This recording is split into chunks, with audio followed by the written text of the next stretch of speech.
Hey everybody, just going to take a quick break from the show to get you styled up with Stitch Fix. Shopping's hard. It's hard. With Stitch Fix, you get a stylist, though, who understands your style, your size, your budget, and they do all the shopping for you. Wow. This is excellent. Shopping, I'm telling you, shopping and figure out your style, it's overwhelming. Let somebody help you when it comes to getting dressed. We don't know what we're doing, so we let Stitch Fix help us out. A Stitch Fix stylist there. They know what works on us. We get the prices that make us look really good, and it feels good. You get some confidence boost walking around knowing that you're looking decent here. Oh, yeah. Yeah, we just give the stylist our sizes, style, budget preferences. We order boxes when we want, how we want, no subscription or any of that required. And they send called Just For Me pieces as well. Like, maybe you'd like this, and it's awesome. Outfit recommendations, styling tips. You keep what you love, you send back the rest. It's super easy. Yep. You can do it, and we are doing it because it's excellent. Personal styling for everyone. Get started today at stitchfix.com/STM. That's stitchfix.com/STM. Now back to the show. Hey everybody, just going to take a quick break from the show to tell you a little bit more about Rocket Money. It's the start of a new year. It's the perfect time to get organized, set your goals, prioritize what matters most. And for me, top priority is getting myself together here. Financial wellness, doing that, which that feels important, you know? Just feels like adult stuff that you have to do. And thanks to Rocket Money, my goals feel achievable now. They show me all my subscriptions in one place, help me easily cancel ones I forgot that I've been paying for, which happened to me.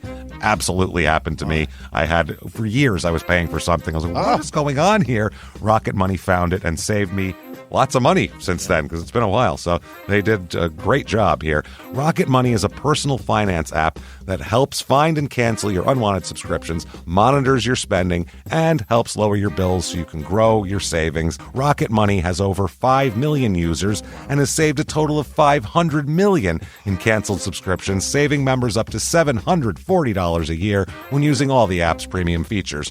Cancel your unwanted subscriptions and reach your financial goals faster with Rocket Money. Go to rocketmoney.com/smalltownmurder today. That's rocketmoney.com/smalltownmurder. rocketmoney.com/smalltownmurder. Now back to the show.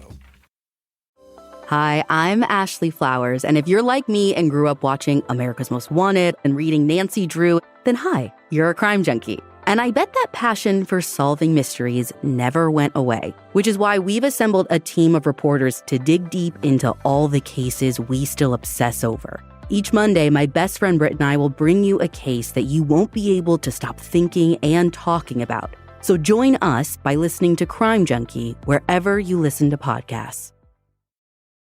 This week, in Dumfries, Virginia, strange violent occurrences such as a person dressed like Rambo and terrorizing local youth send the area into panic, but 2 horrifying murders really seal the deal.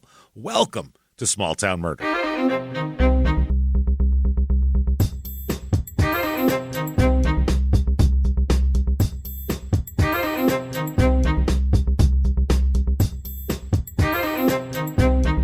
Hello, everybody, and welcome back to Small Town Murder. Yay! Oh, yay indeed, Jimmy. Yay indeed. My name is James Pietragallo. I'm here with my co-host. I'm Jimmie Whisman. Thank you, folks, so much for joining us on another insane edition of Small Town Murder. And this one, man, another crazy one for you. As usual, we will get to all of that. Just a bad man, we'll say today.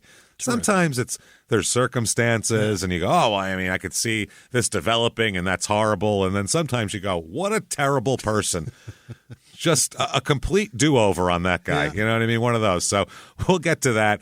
Quickly, though, just want to say head over to shutupandgivememurder.com today. Get your tickets. August the 12th, Chicago. Hey! We will be there. It'll be our biggest show ever if you come strong for us, Chicago. We are going to do a Chicago-only live show as well. A live show that you will only see in Chicago this year. And if you've never been to a Small Town Murder live show, by the way. Holy shit. This isn't like a college lecture where we're talking about murders and stuff. It's a comedy show. It's a real party. It's a comedy show. You're gonna laugh till you hurt, and that's the point of the show. It's a long, funny comedy show with pictures and all sorts of good stuff and jokes and murder and death and Fun shit. So get on out there August 12th. And also available for this year are Atlanta, a couple left in D.C., Charlotte, Philly, and Dallas. Yes. And everything else is sold out. So thanks for buying those tickets. Shutupandgivememurder.com, patreon.com/crime and sports is where you want to go to get your bonus material. Yeah. Anybody $5 a month or above, you get access to everything that we put out bonus-wise. True.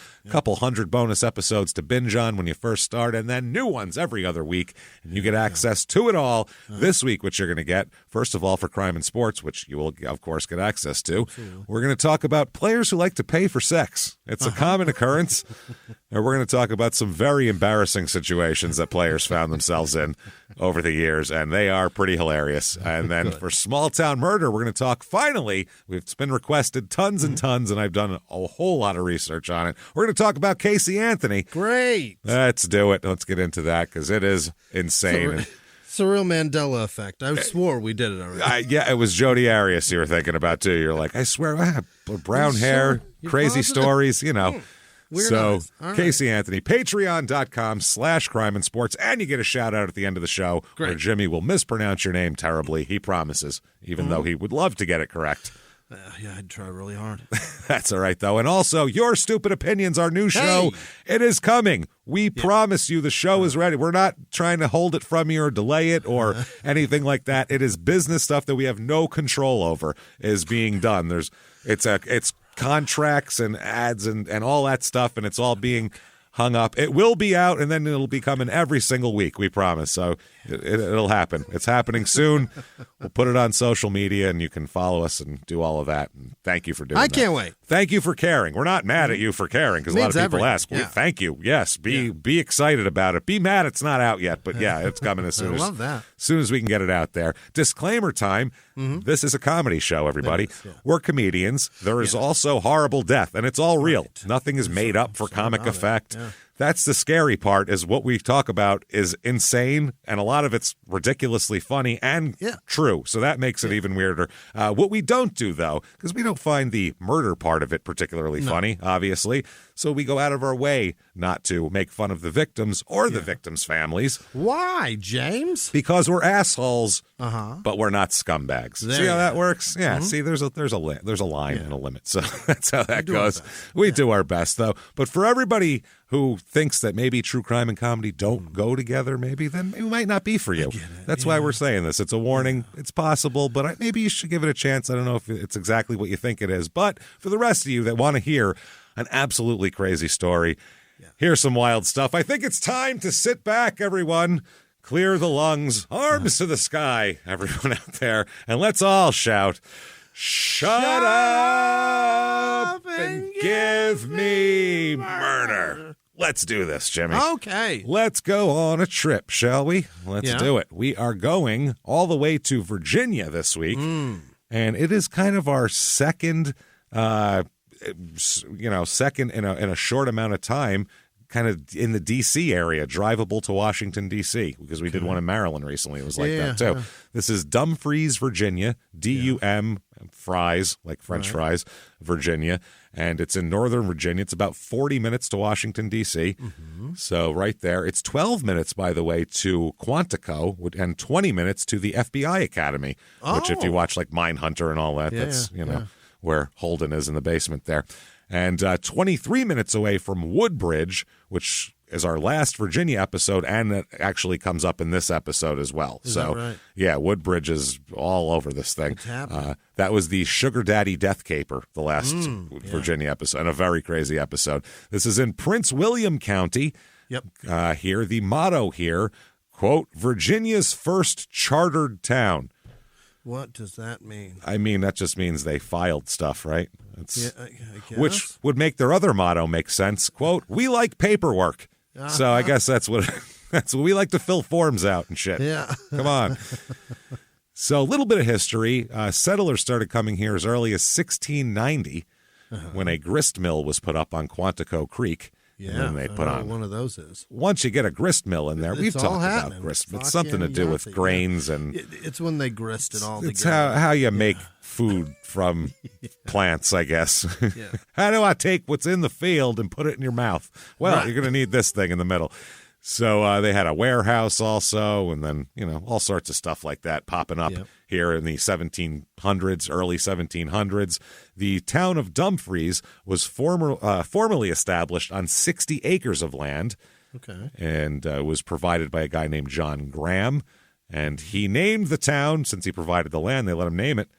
Hey, I'll buy you fly type of deal. Here, you get to name it now. And he named it Dumfries after where he was born, Dumfries, Scotland. So again, people leaving a place and then loving it so much they name where they've gone after it rather than just staying there. Why'd you leave so much? Why'd you leave? So it became the second leading port in colonial America, receiving tobacco from, all around. And the port actually rivaled New York, Philadelphia, and Boston. So it's on the water, huh? Dumfries, yeah, it's crazy. It peaked in size. This is a great line from the history section of their town here. Dumfries peaked in size and importance in 1763. Oh. That's a while ago, everybody. Yeah. That is before we were officially a country over here. So if you've peaked in size and importance a solid, almost 300 years ago, that's pretty... Yeah. That's a lot. It was a thriving port for about 15 years, and then it started to crash after that. The Revolutionary War came, which didn't help it at all. Right. Things would be, everybody was under kind of blockade and things. What made them not be important anymore? Was it the existence of D.C.? The war, erosion that they didn't fix, and the shift in the main shipping commodity from tobacco to wheat and sugar. So tobacco was right there. Wheat and sugar was down south more. So that was the problem there. Dumfries at one point in 1950 was combined with the town of Triangle, Virginia, to form Dumfries Triangle. But the two communities were separated again in the mid-50s. They said, we can make this work. And they said, no, we can't. We hyphenated and now it's over. I'm sorry. They divorced and they left one small blonde child that goes to private school. It's very sad. Mom drops him off. Dad picks him up. It's from school and he cries a lot. He's a little bit sad and that's how it goes here. So reviews of this town. Here we go. Here's 5 stars. Perfect. It's 5 stars. What could be better here? Okay. I love having so much variety at so many grocery stores. I didn't expect that, right? Real. That was real grocery shopping son of a bitch right there. Lidl, Aldi, Walmart, J&J, Global, Costco, Shoppers, Target, Wegmans, all may not be exactly in Dumfries, but are close by. Oh, that sounds exhausting. He just named all the grocery stores. Here they are. You can get food at any of these places. And this person shops at all of them. All of them. Also, Prince William County's education is superb. You will learn how to be a well-rounded student in a challenging economy. Is that what they teach you? All right, kids.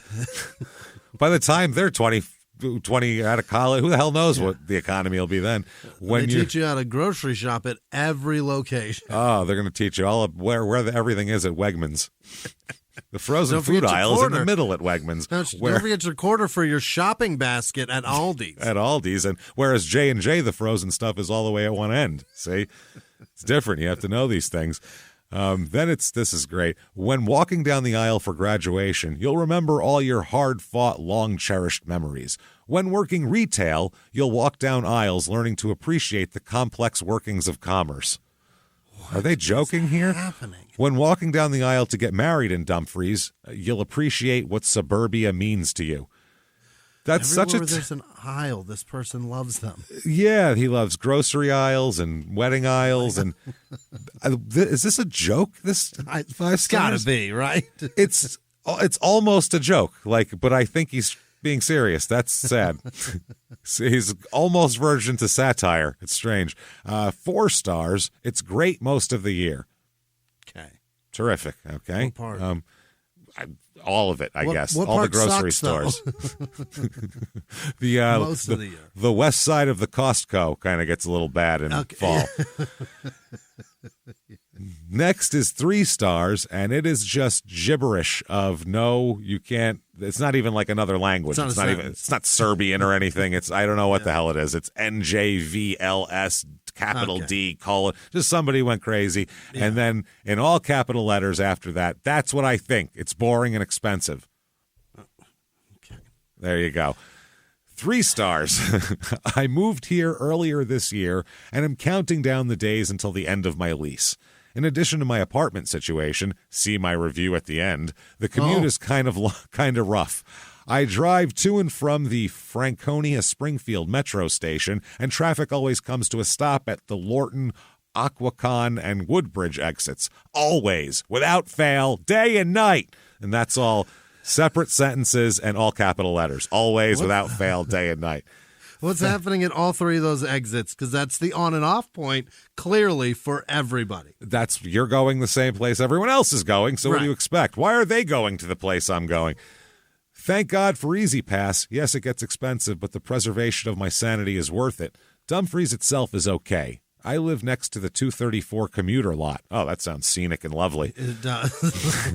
Commuter. Wow, the commuter lot. It's where they park and then get on public transportation. Yeah. So everything concerning my basic needs is within a 10-minute drive. Shoppers, Walmart, Aldi's, Food Lion, all right here. They're obsessed with grocery stores. Stay away from Briarwood Apartments. What's happening there? Well, I selected this place because of all the positive reviews. Ha!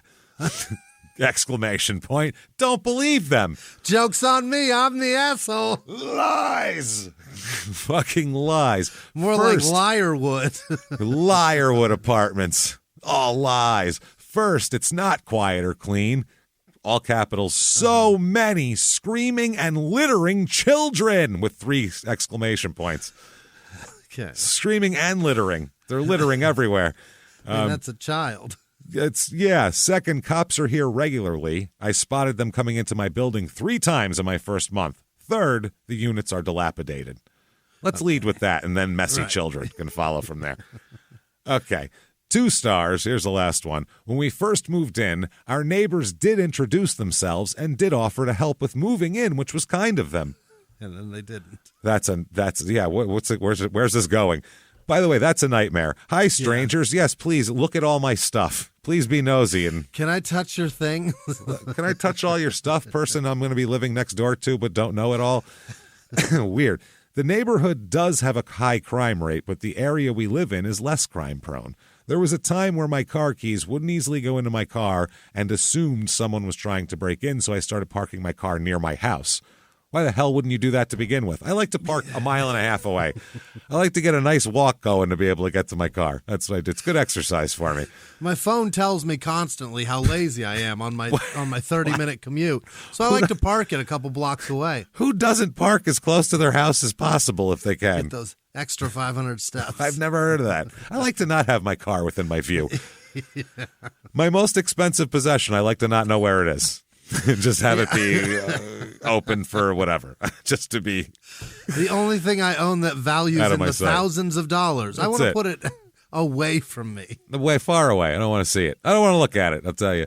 There are times where some people seem suspicious. It makes it hard to go out after 8 without anyone else there. There are cops monitoring the neighborhood, which makes me even more nervous to go out.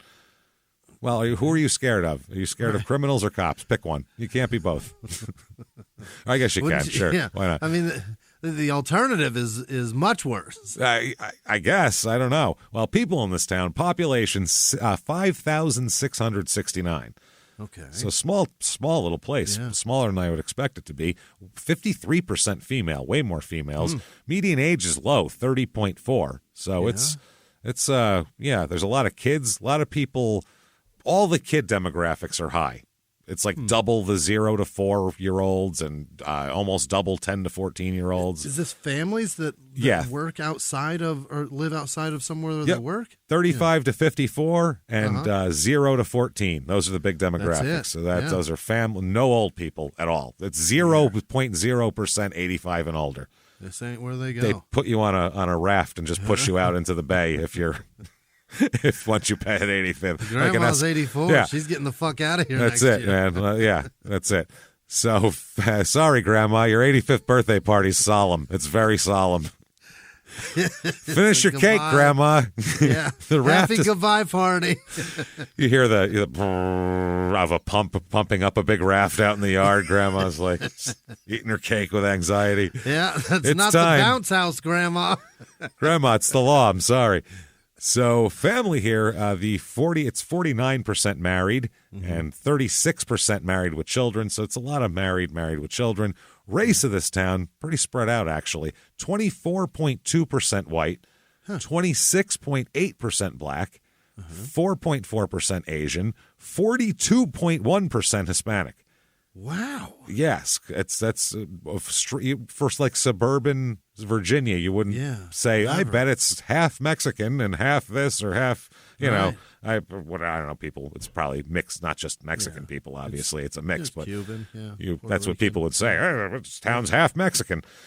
So, religion here, 38.3% of the people are religious. And again, it's a mixture. It's a mixture of all over the place. It's some Catholics, some Baptists, a Pentecostal or two, all over the place here. Fascinating. Last election, Prince William County, 62.6% of the people voted Democratic, 35.6% voted Republican, and 1.7% independent. Unemployment rate here is a little under the national average, but in the range of margin of error kind of a deal. The median home cost here, or the median household income here, slightly over the national average. The median home income here is $57,111 a year. A little bit over. Cost of living, though, is very high. 100 is average. Here it's 127. My God. Home cost is the high one. Median home cost here, buckle up, $525,500. Holy shit. A bit on the pricey side. It's drivable to D.C. That's the problem. If anywhere suburban, anywhere that is a commutable to a very expensive urban area, it blows up in cost. It's just the way it is. It's every single city in the country is like that. That home price is like, what is that, fucking $4,000 a month? I'm more than that. I have no idea. $525,500. That's a lot. That's a lot of money. It's got to be almost $5,000 a month. But that's median too. That's not even like There's for bigger. a big house. Yeah. That's a 3-bedroom, 2-bath house. That's 1,500 square feet. It's going to be $525,000, which is tough. Well, and if you need to be there though, you got to find a place to live. What are you going to do? Get after it. We can help. We have for you the Dumfries, Virginia Real Estate Report.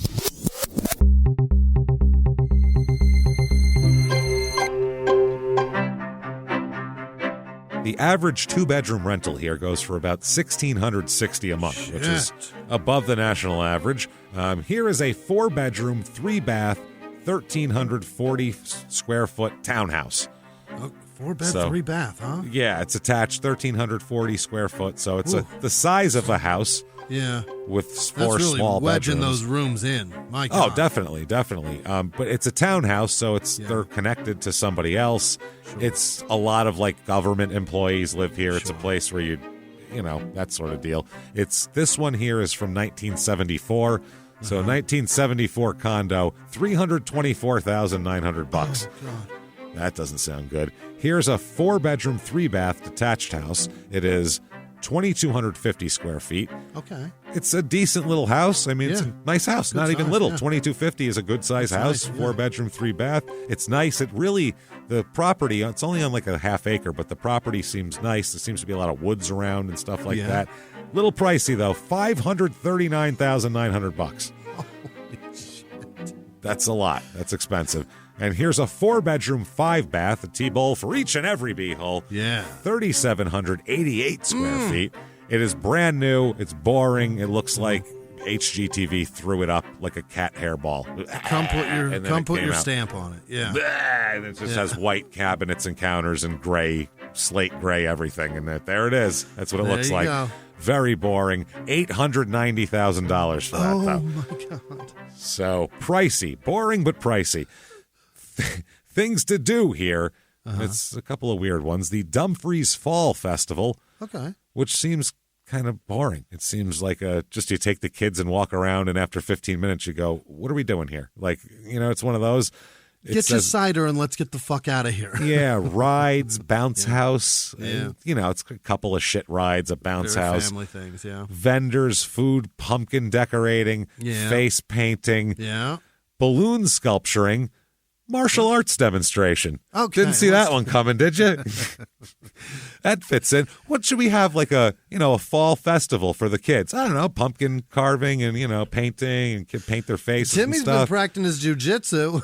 Let's have a martial arts demonstration for the kids so they can strive for something. A canine demonstration. I don't know, what is that, like the law enforcement? I'm not sure. Yeah, is that Quantico canines? And a magic show after that. Yeah. So I don't know what's going on. And I believe the concert will begin featuring True Soul is one of the bands. Tony Craddock Jr. Gotta have him, Tony Craddock Jr. Cold Front. And Faces You Know. FaYcez. Letter U. No. Oh, my God. That sounds bad. This is all so bad. I think they're headlining, too. Nobody's ever heard of any of those people. Faces you've never heard of. Next up, didn't know this was going on in suburban Virginia. The Virginia Reggae Wine Fest. Oh, is that right? That sounds fun. That's good shit. Wine drunk with reggae music playing, that's a good time. No one's going to be upset at that. You'd be like, yeah, fuck yeah. Wine drunk with Bob Marley. That sounds awesome. Yeah. By the way, Bob Marley obviously will not be there due to the fact that he's been dead for nearly half a century. But so long, I do have the posters hilarious. Okay. Is it live music? The lively event promises a day filled with fantastic music. Doesn't say whether it's live or not. Delicious food, great wine, and great company. You can't guarantee that. I might hate everyone there. Here are the details. Okay. Let me slide over. Look at this shit. There it is. They've got Bob Marley's face. They have a picture of, looks like he's holding a glass of wine that's bigger than him, by the way, is the way they've photoshopped this. With a waterfall of smoke falling out of his mouth? Is that what that is? I believe so. Yes, that's smoke. This is ridiculous. Bob Marley will certainly not be there. But it says also Maryland and Virginia's top reggae bands, and they show a picture of people performing. So I assume there will be live food. All inspired by Bob Marley. All inspired by Bob Marley. Like Bob Marley? Come here. He won't be here, but you'll like the rest of it. You can bring in tents and umbrellas and chairs. That's all. You're allowed to do that. Strictly no outside alcohol, though. Oh. None. You got to have comply with regulations. Yeah. Kids under 12 are free. Okay. That's not bad. Bring the whole family to get drunk and dance to reggae. The kids have to learn that this is fun at some point. We're going to all Uber there because I can't drive my kids home after this. You sit them down and you go, listen, son, white people drink wine and dance to reggae. Okay? Now get in this stranger's car with me. Come on, let's go. Hop in. Daddy's getting shit tanked tonight. What the fuck is that? Oh, I love it. Must be. Bring the kids, drive them down, have a bunch of wine, listen to Bob Marley, and drunkenly swerve home with your kids. Yeah, yeah. You're going to get hammered and be in you're going to have like three little birds playing on the way home while you fucking veer off into a telephone pole. And on my doorstep, pow, and your kid goes through the windshield because you forgot to strap him into the car seat because you're too tanked. You're like, strap yourself. You got this. You've seen me do it a ton of times. You just climb in. Hold this bottle. Hold this bottle. 3 little birds. So the booths there will be serving what they're calling the best jerk chicken, oxtail, and curry chicken around, too, which I'm into that. Let's get on with that shit. I love jerk chicken. So is oxtail good? Yes, it is. It's very good. Is it? Yeah, it's good. Oxtail's good shit. It's just, there's meat on it. You eat it off of it. You never had that shit? You never ate like peasant food, really? Yeah. Nope. Anybody ever serve you chicken feet? Nope. Nope. Yeah, you don't have a grandmother that grew up. We didn't have the odd parts. We just had the regular parts. Yeah, you didn't have a grandmother that grew up in a war-torn country hiding from Nazis and shit. Said you eat the feet because that's what you have. Like you don't. That's what I had that. So don't miss this opportunity to celebrate the best of reggae and wine culture in the heart of Virginia. Crime rate in this town, what we're interested in here. Property crime, about 20% high. Oh. A little bit high. Now, violent crime, which you would assume would be low because the FBI, Quantico is right there. You'd think that they would profile that up, no problem, and have it done. Violent crime, murder, rape, robbery, and, of course, assault. The Mount Rushmore of crime is very low. It's only 1/3 of the national average. So very good. I feel like they're going, maybe I shouldn't kill someone with the FBI right here. They can probably hear it. Yeah. They'll know what's going on. So that said, let's certainly talk about some just awful murder. Yeah. I'm going to tell everybody right up front here, bad one. Like we had last week with Rhode Island and that guy. People, that was a disturbing one. Sure. And a lot of people were a little like, oh, Jesus, that was a tough one a couple weeks ago there. Yeah. This one also very, very brutal shit here. This is tough stuff. So if you're very sensitive, just keep an eye on the skip forward button because there'll be a lot of comedy in between. Don't skip the whole damn episode. Don't go crazy here, but make sure you got the finger hovered over the 30-second skip. Okay. So anyway, Michael Carl George. Let's talk about him, okay? Regular spellings, Michael, Carl with a C, George. All right, so not George Michael, Michael George. Yep. He's born in 1957, this man. Yeah. He is from Hartwood, Virginia, and that's where he grew up anyway.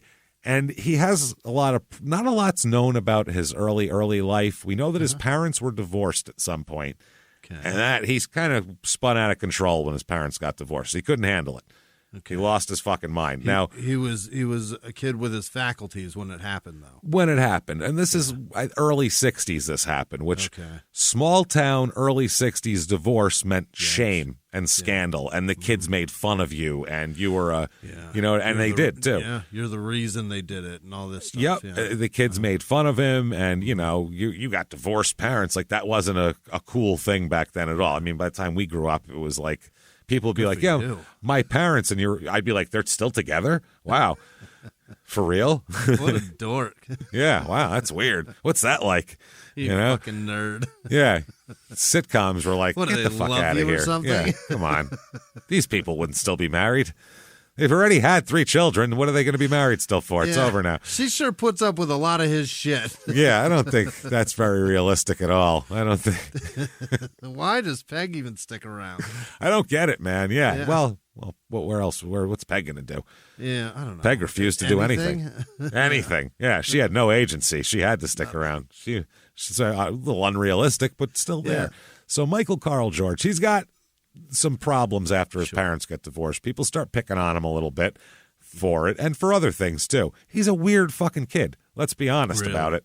He's a weird kid. Now, we don't know which came first, the chicken or the egg, or the weird or the divorce. We're not quite sure. Maybe he was so weird he ruined his parents' marriage. We don't know. It's possible. It is possible. That happens. Strain. Yeah. Sometimes that happens even with like a sick kid where it's nobody's fault. Nobody did anything wrong. A kid's sick. It's a lot of strain between the parents. They end up getting a divorce because they just fight a lot and you lose the spark or whatever. So, hey, everybody, just going to take a quick break from the show to tell you about the safest sponsor ever, Simply Safe. Absolutely. These people will keep you safe. It's amazing. You know that every 26 seconds a burglary takes place in the United States, according to the FBI. That means that by the time this podcast is over, dozens and dozens of homes will have been targeted, ransacked. God knows what happens here. So protect your home before it's too late with Simply Safe proactive security system. Simply Safe helps stop threats before they even have a chance to break in. Named Best Home Security System by U.S. News and World Report 5 years in a row. And by us for about the last 8 years as well. If you trust us, believe me, you want Simply Safe. So visit simplysafe.com/small to claim 50% off a new system with professional monitoring plan and your first month free. That's simplysafe.com/small. There's no safe like Simply Safe. Now back to the show. Hey, everybody, just going to take a quick break from the show to tell you a little bit about Sono Bello. You know, the most known secret with celebrities and influencers and all these famous people is so many of them have had lipo. They've had lipo, whether it's a little touch-up here or a total makeover. Yeah. Nobody has a perfect body. That's the thing. No. They may look like it on TV, but there's things that help that. Absolutely. Lipo now has changed, and Sono Bello's been at the forefront with using LAL technology and getting those beautiful and natural outcomes for each person. Looking real natural. Our friends at Sono Bello are offering their best deal. You're now included in their winter savings event, but appointments are limited, so please get on this. Sono Bello doctors are masters in micro laser fat removal, a brilliant technique that removes stubborn fat permanently wherever your problem areas are. Tummy, love handles, thighs, arms, it's gone in one comfortable visit. Eating healthy and workouts are great. Keep doing that, but if you want to lose that stubborn fat in one visit, check out Sono Bello. Save big during their winter savings event. Schedule your free consultation now at sonobello.com/smalltownmurder. That's sonobello.com/smalltownmurder. Now back to the show. His came out in a little different way. Sometimes you figure maybe he'd be cutting up at school. Maybe he puts a cherry bomb down the toilet in middle school, you know what I mean? Gets in trouble. No. He tortures animals. That's what his thing is. Oh, what? Yeah. So it's a little beyond. Animals? Yeah. Neighbors, pets, and shit like that. He was accused in his early teens, like 13, 14, of killing pets belonging to neighbors. Jesus. Like if you did a chart and a map of where the pets were missing, it was like his house is in the middle and all the pets are missing around it. Yeah. It's like arachnophobia where they're like, where's the epicenter of it all? Oh, shit, it's right there. So that's a problem. A woman named Anne Elizabeth Hoyt said that Michael George here, tortured and killed her rabbit and dog. Two different pets.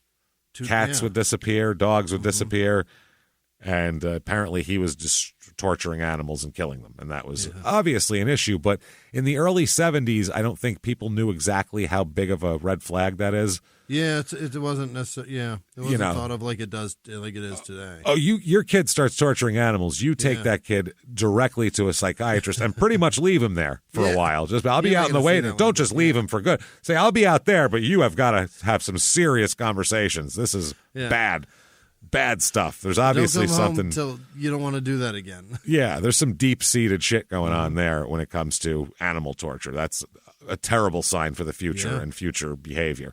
So he didn't do bad in school, but didn't do great in school. He went to Woodbridge High School there, and it was Garfield High School in Woodbridge. Okay. He ranked 109 out of 555 students in the graduating class. Okay, so very average. Just kind of middle of the road kind of a guy. Yep. And that's kind of how everyone remembers him. A woman named Pam Conlon, who was the president of the senior class. So a popular person. I didn't know he was the president of the senior. Yeah, I guess there is. Yeah, there's all class president. Yeah, all the time. He was so she's probably successful at this point and shit, I assume. That's what I always assumed. She's on a boat a lot. I didn't even know, not that I wanted to run for anything, obviously, but I wouldn't even know, where to, paperwork, where to get it, who to give it to. You know, where do I get the form to say I want to do that? And then who do I give it to? And then how do I do it? I wouldn't have known any of that, especially as a teenager. I was so not involved. I already forgot that there was a president of the class.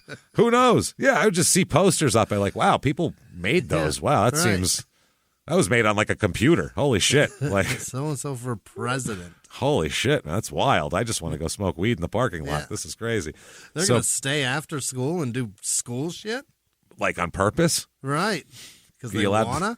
Can I smoke weed while I stay here? Is that possible? Volunteer. Wow. Yeah, that's just for free, huh? Freezies? No extra credit, nothing? Just doing it? He was a pretty quiet guy, Pam said. I remember him vaguely. In other words, I don't know. I was popular and he wasn't. So yeah, I was president. He doesn't anywhere near it. Yeah, you know what I mean? He wasn't an athlete or anything, she says. Okay. Oh, well, why would you know him then? Completely dismiss him, God forbid. If he wasn't an athlete, I don't know the boy. He's just a person I remember seeing, but not someone whom I've ever socialized with. Yeah. Beneath me. Yeah. Class president. That's what all those girls at my school would say about me, too. Yeah, probably. Yeah, I don't know. Neither of us did anything of any note to where that. No. Actually, they would remember buying weed off of me, I assume. That would be the thing. I remember I bought weed off of him. Hot girls still smoke weed. But outside of that, no. Was that the guy who sold weed? No? Okay, then I don't remember him at all. Totally. Who would know? So he started, as he gets older, though, in his teen years here, he not only is he doing the animal thing, he starts taking what people call a peculiar interest in young boys. Huh. How Yeah, peculiar for a teenager. Younger than him as a teenager. Like he's, 15, 16, younger than him. Oh. Kids you wouldn't want to hang around with unless... Kids at a different school. Unless he's either a pervert or a little slow. You know what I'm saying? One of the two. So he doesn't seem to be a little slow based on where he graduated and everything. So it seems like psychotic shit. Not good. Yeah. And he was always, everyone said, always in the company of young men, they called it, just boys younger than him, always. If you'd see him outside of school, he's 15, he's hanging out with a bunch of 11-year-olds. Weird guy, And he doesn't have a little brother? No, I don't think so. And some of that's a personality of like, I want to be in charge. So sometimes they'll round up a crew of people younger than them that they can boss around. That's not what he's doing, though. I'm not doing that at my school. So this school is very easy. Exactly. This isn't exactly what's going on here with him. So he graduates from high school in 76, and in 1978, he gets in trouble. Minor, petty. He shoplifted a calculator from Radio Shack. That's easy. Yeah. He got caught shoplifting a calculator, which a calculator in the 70s was still like $150. That was a lot. Yeah. And if school requires it and my mom won't buy it, guess what's happening? I'm stealing it. I don't know what his reason for stealing it was, but he ends up serving 10 days. Oh, he's not in school. It's 1978. He graduated 2 years ago. Right. So I don't know what it is, but he ends up serving 10 days in jail on a petty theft conviction for it. So 10 days for that? Got 10 days for that. Wow. For a calculator, which is interesting. That's pretty steep. So he gets out. He's just kind of floating. He's interested in computers, kind of, because computers are just starting to be something you could be interested in. So he's got kind of his interest has peaked a little bit here. So he's floating around. On May 22nd, 1979, okay, there's a young boy named Larry Wayne Perry. Yeah. And Larry's 9 years old. Larry Perry. And his mother's name is Mary Perry, by the way. Get out. Yeah, Mary and Larry Perry. Fascinating. So Larry Wayne Perry is 9 years old. His parents are divorced. He's having a hard time too as a kid, but he's fine. Nice kid. His parents are divorced, and he's not even living with either of his parents at this moment in time. Oh wow! He's living with his maternal grandparents in a trailer in Dumfries while his parents settle a divorce and sort it out. And that's what happens too a lot. If you're young parents, especially, and you break up, then you got to figure out living arrangements and all that sort of stuff. So it's probably a more stable environment growing up with the maternal grandparents here. Right. So he's at the trailer with his maternal grandparents, and he eats dinner with them at home, and he takes off outside at about 8 p.m. Really? Yeah, which... It's May 22nd, 1979, so it's dusk, by the way. Right. It's getting dark, and it is the kid's 9. And you don't know. I think after supper it's getting dark. It's okay, inside time now. There's got to be a TV show you like or some shit or whatever, but it's not go out and play time, and probably. May on the East Coast, he's probably still in school. Yes, he might be out by now, but yeah. I don't know about down in Virginia, but like in New York, the school doesn't get out for another 2-3 weeks. Right. So you'd definitely be in school at this point. That's what I don't know where he's going. I don't know where he's going, but he's headed out. I mean, his grandparents, this might be a thing he does every night after supper. He goes and plays for a little while, comes back, but it seems a little late for me.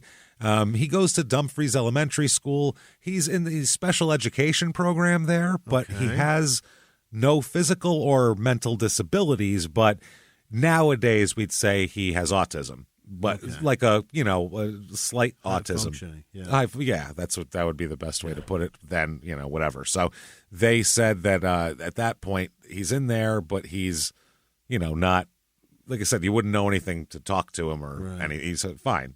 He's not doesn't have. He might be behind because he's got parents that are going through divorce too. And there's that too. I think you mix that with some slight autism, and you get a kid who's just needs a little extra attention at school, which is fine. But there's nothing. He doesn't have any physical disabilities or anything like that. So he runs around. He's playing, and they. This is Old Stagecoach Road in Dumfries, by the way, where he's running around. And it's about a little after 7:30, 8 p.m., and they look around, like, oh, where the hell's Larry? Where is he out there? And they don't see him. Yeah. And his grandmother's name is Mary, and his grandma's like, oh, we don't see him. Where is he? But not anything big deal. He runs around a lot. Maybe he went in the woods with some other kid and they're playing around. Who knows? That's what kids do. They run around. So then he doesn't come home for a while, though, and the grandparents go, oh, we should go out and look for him. So they go out, and have you seen little Larry? And Larry, and they can't find him. Where's Larry? The other kids said they haven't seen him. So where's Larry? It was his birthday the day before. Oh. Too. So, I mean, that's probably something. just got a new bike for his birthday. He's a little out there extra, riding it. Yeah. A little extra jacked up, from hell yeah. Always, when you're a kid, any of the time, like the whole month of your birthday, you have a real high going on. It's my month. Yeah. Yeah. He just ate leftover cake for dessert tonight. Absolutely. Supper. They said, do you want some leftover ice cream cake with the crunchies in it? And he said, give me those crunchies. Yes, I do. So that's how that goes. His uncle now is around looking for him as well. And his uncle said he saw him earlier near a blue and white Ford Bronco. He said, yeah, I saw it, because they said, have anybody seen him? He said, oh, I saw him running around earlier. I drove by there and saw him. He was near a blue and white Ford Bronco. It was on a rough path of, kind of an off-road road, dirt road that leads to the power lines, which is a utility right-of-way between the I-95 and Route 234.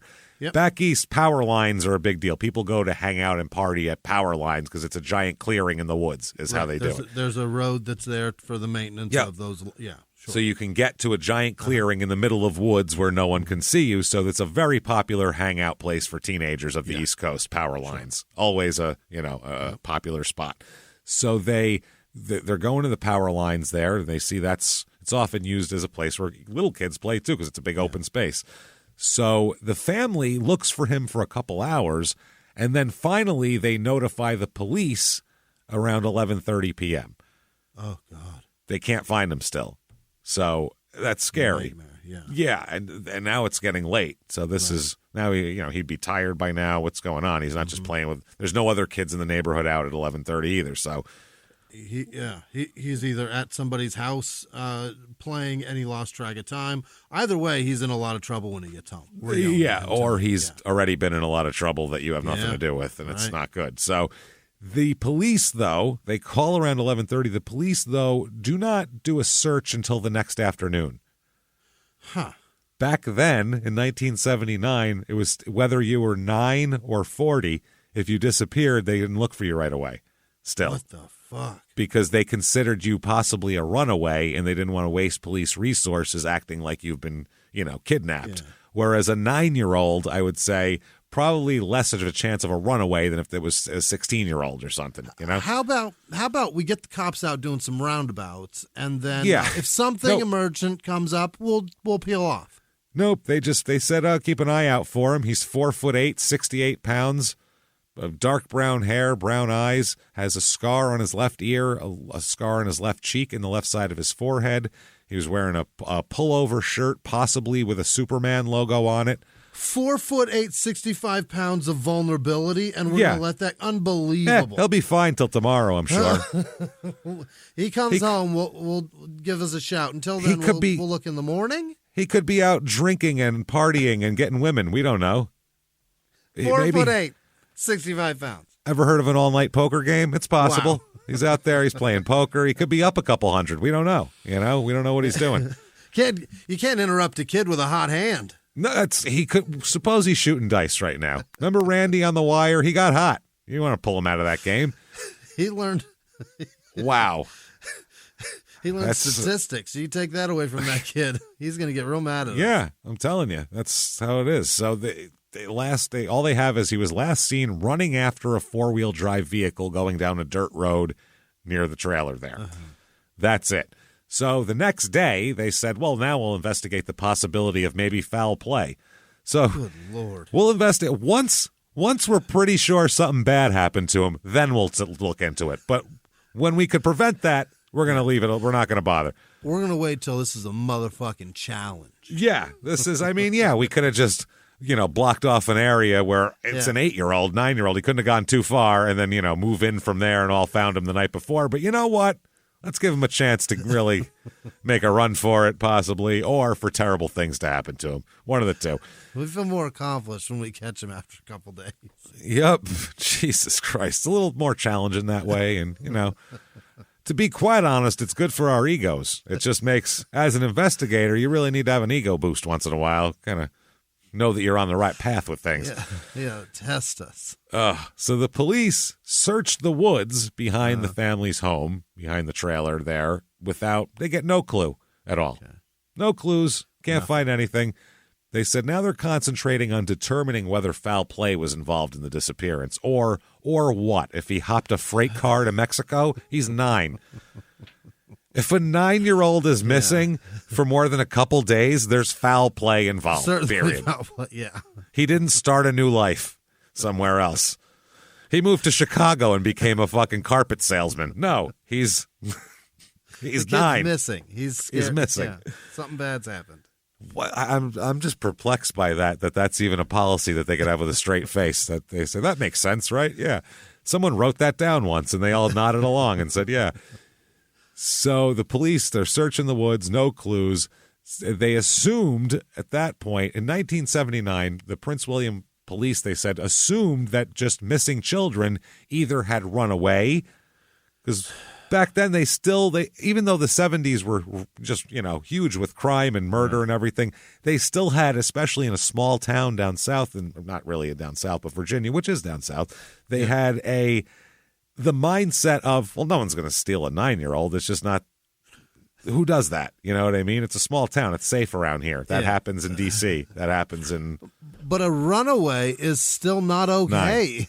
9. Or they, sometimes they just went to a friend's house and forgot to call their parents, something like that. Which, does happen, but it would take minimum police work to find that out and make sure he's not been disappeared by somebody. Something awful is not happening. Yeah. Let's just try. You know what I'm saying? Let's just give it a shot here. So they said if there was no signs of foul play, they just went along with, well, he must have just went to somebody's house. That was said by a senior homicide investigator in the Prince William County Police Department. Unbelievable. That's what they said. There was an investigation for at least 72 hours after the disappearance is reported. Now they're going all into it. Mary Perry, the grandmother, said a police officer visited the home, and she says this about the visit, quote, "The only thing I got out of him is that you have to wait a certain amount of time before making a search." I can't that's, wow. For a child, let's never wait. And how many parents, too, would, if they say my 9-year-old's missing and they go, well, we wait a certain amount of time, how many parents would freak out and go, you're my ass, you're going to wait a certain amount of time? Well, you're going to get the fuck out there right now, or I'm going to fucking blow your house up. Like, what are we talking about here? Charlie the cop, I know you. Worst we went to high school together. Worst case scenario, I'm mad at this kid for the next week. Best case scenario, I guess, is the word. You know what I mean? Worst case, you assholes look way worse for waiting 3 days to go look for my child. My mind is boggled by that. I don't know how any kids grew up and made it to maturity back in the day, because you could just be kidnapped and taken away, and they wouldn't even bother looking for you until you were floating in a ravine somewhere. Your kidnapper gets a 3-day head start. It's not bad. You get pretty far away. How far can you get? You get to Australia that far. Jesus. Nowadays, these cases are handled as abductions from the minute a child is reported missing. They'd rather handle it like an abduction and find out that they're sitting playing Xbox at somebody's house, that one of their friends' houses, then not treat it that way. Hiding in the center of the shirt rack, and fucking find them, or some shit. Yeah. Find them in a dumpster behind the subway. You know what I mean? So horrible. Mary Perry criticized police for moving too slowly. Through this whole thing, she criticized them. The day after poor little Larry disappeared, she said that the family pressed the cops for quicker action. A friend of hers that had some connections actually called just what she called a, quote, Richmond official, someone in the state government. Richmond's the capital of Virginia. So someone in the state government who Perry, the grandmother, believes was a delegate or a senator or somebody like that, a state senator, to complain. Mary said, I think they waited too long before they started, and once they got going, they didn't stick with it. Yeah. So they wait a while, and then once they do the search, that they don't really do that well either. They take a lot of breaks? They're just hanging out like, I don't know, this kid's probably somewhere. Who knows? You know, these kids these days, they join the circus. Who cares? They're sipping coffee. He probably went to Hollywood trying to make it in the pictures. You know what I mean? And just, what are they thinking? Fuck are they thinking? So one officer who was involved in this investigation acknowledged there was a problem in the initial response to the case because all of the cops believed Larry was just a runaway. Sick, man. They said, well, anything, this is the thing, too. Yes, he was in a different place because they said, oh, he lives with you guys and his parents are divorced. He's probably trying to get to one of his parents. That's what they do, these kids. That was their thing. Well, find him still. Right. He's still out there. Is that good? He's hitchhiking. He'll make it to his mom's house. Don't worry about it. He's not at his mom's. He's not at his dad's. So he's somewhere between here and there. Let's find where that is. Well, he'll make it there or come back. One of the two. It's fine. So, yeah, they said, though, that they believed that happened. Once the investigation geared up, he said, though, it was a thorough investigation after that, though. He disagrees with Mary in that regard. Within a week, though, the police department's criminal investigations department takes over the case. It took almost a week to make this like, hey, maybe a crime occurred. We should look into it. Rather than just, Larry, well, we can't find him. He's playing Nintendo or Atari. It's 1979. He's playing Pong right now. It's fine. So they said that initially the investigators with the most homicide experience were involved in other cases, too. So they had like secondary guys involved in this as well. One of them here, an investigator who asked not to be identified. Please don't say my name. Don't say my name, because especially this, quote, we were stretched to the limit. We had a triple homicide we were investigating. There were other cases that needed to be pursued. So they said, basically, we were busy. Yeah, but we're just plumb busy. That's what it is. You know what? Got a lot of stuff going on. I'm sorry your 9-year-old is missing and who knows what happened to him, but we have a lot of other stuff going on right now. We don't have confirmation Super he's dead. busy. When he is, then we'll have a fourth murder to look into. Okay. And how is the 9-year-old missing not for a week, not a priority, and put that right up there with a triple murder? And how do you not ask for help? Call the state in. Also, I don't know. You've got... The FBI's right there. Go ask them for help. We have a missing child. Want to fucking help us, maybe? I don't know. Somebody. If you've got a triple murder and there's a child missing, who's to say, and you have nobody in custody for a triple fucking murder? That you're investigating. Somebody capable of killing 3 people. And you've got a child missing. Perhaps he's with that fucking person. We don't know. That's the problem, is we have no idea. Maybe that triple homicide was a guy who killed his whole family in his house, and they need to do the investigation to have everything in court. Whatever the case is, there's a 9-year-old. That should take some form of precedence of let's get help in here for this, So Michael Carl George, remember him? Our friend from the beginning there? Yeah, our animal torturing asshole who likes young boys. Well, he apparently was known to frequently drive to the power line cut behind the Perry's home to go target shooting. That was his spot back there to target shoot. So he, because he's seen there a lot, is questioned within the first couple days looking for Perry. Hey, have you seen this guy, this kid? Because basically, not as a suspect, just as you go back there a lot. Did you see this kid run by you when you were back there? And he said, no, I don't know anything about that at first. Okay. Said, I don't know anything. They said, well, they said your blue and white Ford Bronco that you have. Yeah. They said, someone said that you had seen, he was seen near you. Right. And, what's up with that? And he went, that is weird. I don't know. Just gave a kind of, not really sure, but I don't know where the kid is. I'll help you find him if you want. I'll join the search and everything. I really want to help with all this. This sounds terrible. So George was visited by police shortly before 1 a.m., by the way, when Larry had been missing for 29 hours, just when they were trying to find him. Like you saw him, maybe, was he like, did he make a tree house and he was going up to live in it? Did he tell you? Was he carrying a bindle? Anything. Awake at 1 a.m., huh? So I don't know if he was awake, but they went and banged on his door. Okay. So George here, Michael George, He just tells police that, you know what, I did. He said, I see kids all the time back there. I don't remember which day. He goes, I did see this kid that you're talking about, Larry. He entered the power lines. He goes, I had just come in here with my Bronco. And he said, though, I left the area about 9:30. And when I left, I didn't see, he wasn't around still. I don't know where he was. I didn't see him. I saw him around the area. He must have taken off. I don't know. So, yeah, just briefly talked to him. That's about it. And so they went, well, that's all right. Well, they look at it as, okay, well, we know he was Michael. We know that Larry was in the power line area around that time. Yeah. That's the way they look at it, like trying to build a timeline for where he was seen. Okay. That's it. And so they talked to Michael George again, and the next day, and he said the same thing. And they talked to him every few days just to say, so was it this time or this time? And they never consider him a suspect or anything like that. They don't never get like a search warrant for his house, or they just talk to him real casually as a witness who saw him. Yeah, the last person that saw him so far. That's it. So they don't consider anything. So they're searching for him. This goes into weeks. They can't find Larry. Weeks. And Michael George offers to participate in the searches, which a lot of the local people were doing. It was a very common thing. Anybody who was a half-decent person was like, shit, I'll join in. We see this all the time when kids are missing. Yeah. Hundreds of people walking around the woods shouting their name. So fascinating how much PTO they have. Good for them. So much. It's like looking for Will in season 1 of Stranger Things. Yeah. We've seen that a lot. Just out there wandering around. Just wandering around.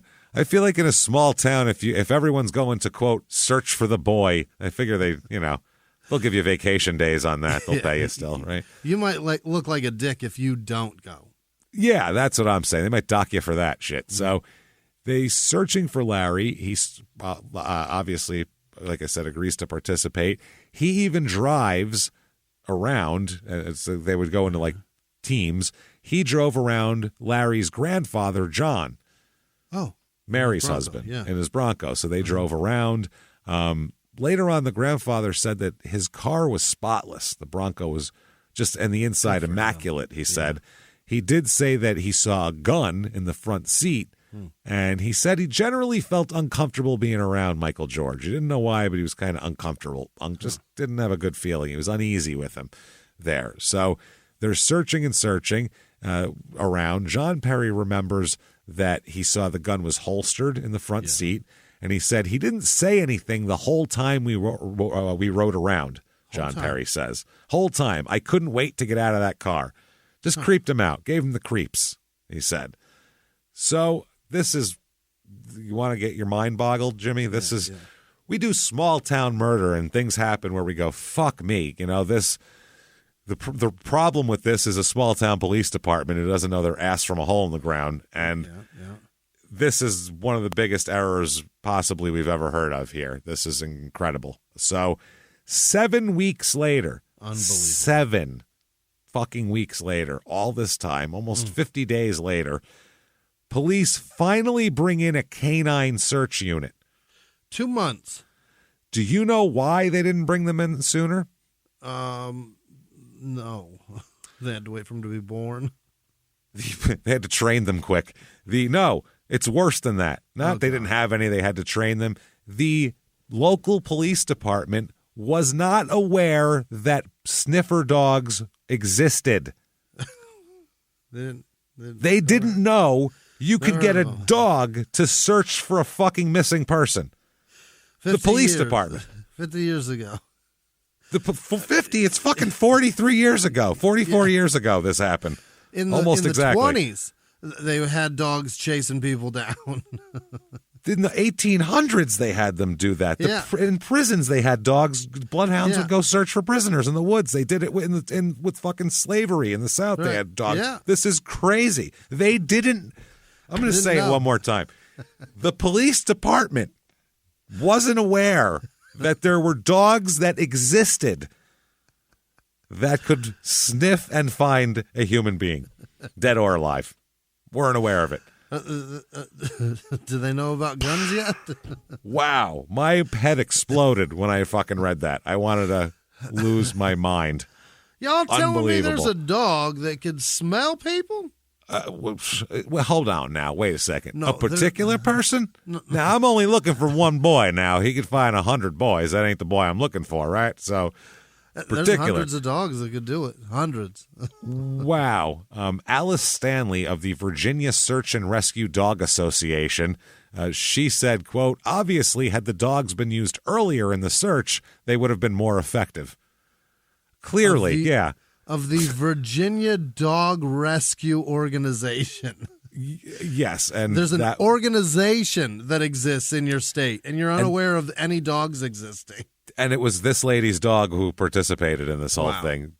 They could have just looked it up in the phone book, asked around. The other thing, FBI's 20 minutes away. Make a phone call. Hey, local police department, we think a kid might be missing or dead or some shit. Any tips? Any way to find people? Dogs, huh? Weird. Anything? You don't say. Ask around. The Yellow Pages? All right. Wow. Dog stuff. And eventually they would have found it, right? Somebody? Unreal. My mind is blown. That's one of the biggest errors we've ever heard in a police department. Not that they didn't do it because they didn't think they didn't know they existed. I've never heard of Not they didn't believe in the science of it. Just didn't know it was possible at all. Dogs thinking they're smart. Dogs ain't smarter than me. Hey, everybody, just going to take a quick break from the show to tell you a little bit more about our stylish friends at Quince. That's right. Let's go elevate your styles, people. Yeah. Get it going. Look good out there. And you can do it now without breaking your wallet, without breaking the bank, because at Quince, you can get high-end, versatile pieces at prices we can all actually afford, which is very nice. You want to get good stuff that lasts and it's good, and they have quality stuff that's very affordable. And you can do like we did, upgrading our stuff here, while still being a very reasonable price. Quince only works with factories that use safe, ethical, responsible manufacturing practices, along with premium fabrics and finishes. It's all quality stuff. You're going to love it. Trust us, it looks good. And I've got the leather jacket. It's a very high-quality item. Real nice, soft leather. Yeah. Jimmie's got his linen pants he's rocking. Yeah, they're terrific. Come on, be like us. Be fashionable. Get in there with Quince. Indulge in affordable luxury. Go to quince.com/smalltownmurder for free shipping on your order and 365-day returns. That's QUINCE.com/smalltownmurder to get free shipping and 365-day returns. Quince.com/smalltownmurder. Now back to the show.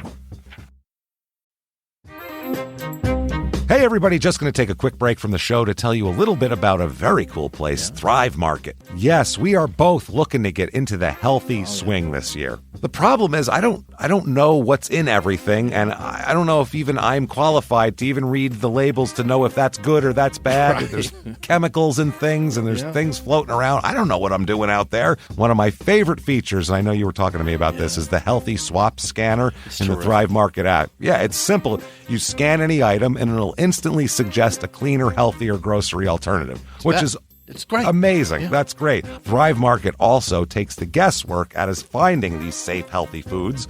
For example, like I'm trying to get my protein intake up for energy. I'm always moving around. I need stuff. And I love that you can filter their site by the high protein options. Nice. It's very cool. And you can personalize this portion and you can put filters on it. And get ready. You should be ready for a junk-free start to 2025. Get ready for it and head to thrivemarket.com/smalltownmurder and get 30% off your first order plus a free $60 gift. That's THRIVE market.com/smalltownmurder, thrivemarket.com/smalltownmurder. Now back to the show.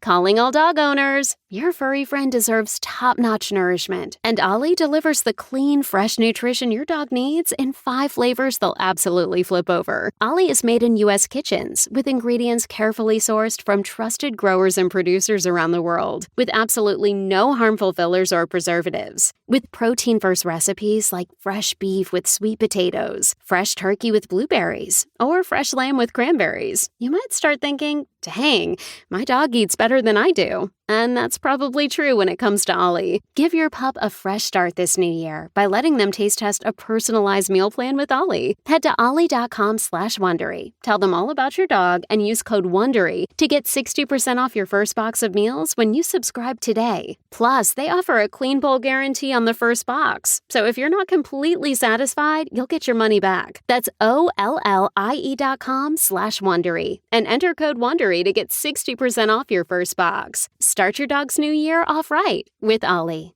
Start your dog's new year off right with Ollie. I can't find him with my nose, so I could eat. Wow. I'm blown away by this. So the police finally, after several months, we're talking 3-4 months, they have no other leads. Wow. Nothing. Everything's a dead end. The only lead they have is Michael George saw him in the woods by the power lines for a little while, and then he didn't see him anymore. That is the last human being to have any months they go by. And they finally said, okay, so they start talking to Michael George, and they question him on, hey, you ever have any girlfriends or anything like that? Yeah. And he's like, kind of standoffish about that. Any kind of, this is weird casual conversation, too.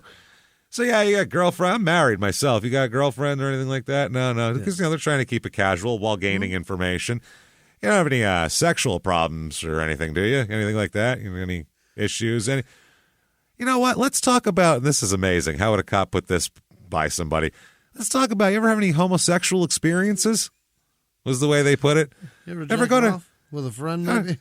Ever be in camp like a month, really missing home, and You ever seen a man naked? Ever seen a grown man naked? They're basically asking him that. Yeah, They're very casually trying to figure out what his deal is. And basically, I'm surprised someone didn't just burst in the room and go, do you like to fuck kids or what, you scumbag shit? You want to fuck little boys, do you? So they asked him about that. They ask around, and all of his friends and people who know him say he's always weird thing. He's always in the company of young boys, if that means anything can help you guys out. So they're like, yeah, that's pretty much the info we're looking for. That helps a lot, yeah. So finally, in March of 1980, 10 months later, or 9 months later, they have no leads. They ask Michael George to take a polygraph. They go, you're the only thing we have. So we're going to basically keep talking to you every week unless you clear yourself, basically. Take a polygraph, so if you pass that, you're cleared and nobody has to worry about anything. We won't talk to you anymore.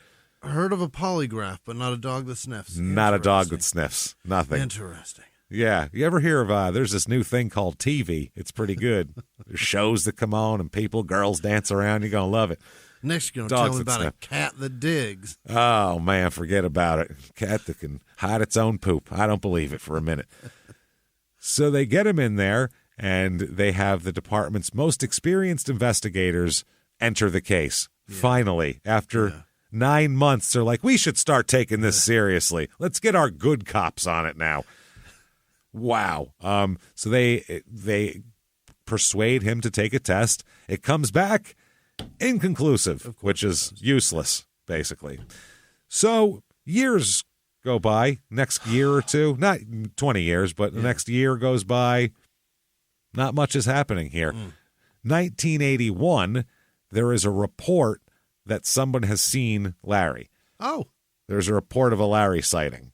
Oh, okay. So they're getting the grandparents are really, excited, and they're trying to track this down to see if maybe he was kidnapped and he's being held somewhere. What part of the description made them? He's still wearing the Superman shirt. I saw him getting a Superman shirt. Well, his picture's distributed widely too. I mean, it's on posters and everything like that. So the boy's grandmother, Mary, traveled to Bluefield, Virginia. Over the couple of months, she went a couple of times in search of him because she, quote, she felt a relative of the family may have him in that area. So there was somebody in particular that she thought might have taken him and brought him here, and that's involved in their family. During her search, the grandmother said that she showed his photograph to a gas station attendant who told her that he was pretty sure he had seen the boy in the area in the last couple months.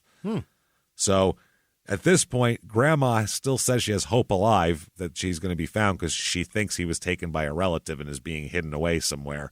I don't know if this has something to do with the parents getting a divorce or any of that shit. So finally, they get, by the way, George to take multiple polygraphs over the time. Okay. Because they were like, oh, there's some new stuff and we need to ask you about, so we'll just do it via polygraph. It's a lot easier. Always inconclusive, though. This guy knows how to muddy the waters, I feel like. Or they don't know how to do a polygraph test. Or they're bad at it. Yeah, that's the other thing. Who knows who they have administering this, because they always say a polygraph you gotta turn is... it on? I didn't know you had to turn it on. Plus, a polygraph is all about the questions you ask, how you ask them. It's as much about the questioner as the person attached to it. You know, so there's a lot that can really fuck up if you don't know what you're doing.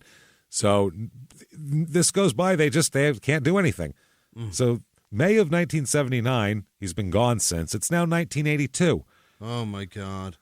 Michael George, he's moved on. I mean, they've pretty much stopped talking to him by now. It's 82. He graduated from a computer technical school. Great. With a 98% grade point average here, 98%. That's an 82. And he gets a job as a computer operator in Oklahoma City. Okay. So he leaves the area, has a job. Yeah. All good there. August of 1982, though. After all this, he's living in Oklahoma City, you know, living his best computer fixing life that he can do.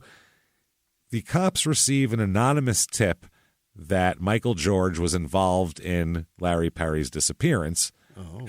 So they put out basically to everybody that he knows, they're like, where is Michael? Where is Michael? So he hears the cops want to talk to him. So he goes and talks to the cops. Oh. Yeah. So they talk to him and they go, listen, we got an anonymous tip. And we still to this day don't know who the anonymous tip came from, but it had some very accurate information in it. Oh. So that means somebody has been sitting on this information for 3 years. Yeah. And that's the disturbing part. Yeah. It has to be there's some time that has passed. Because he could have told somebody something a year ago or whatever, but somebody held this in for some amount of time. Sure. So they finally sit him down and they go, look, we know you were with him. We know what happened. Someone told us what went on. So he said, all right, I'll tell you what happened. Michael George said, he goes, I'll tell you the truth. Oh my God. He said that I was driving out there by the power lines to go target shooting, and Larry was following after me, you know, a little neighborhood kid. And he said, I'd seen him around a couple of times and, you know, nice kid or whatever. He said, so I was target shooting and I had shot some targets and I placed my gun.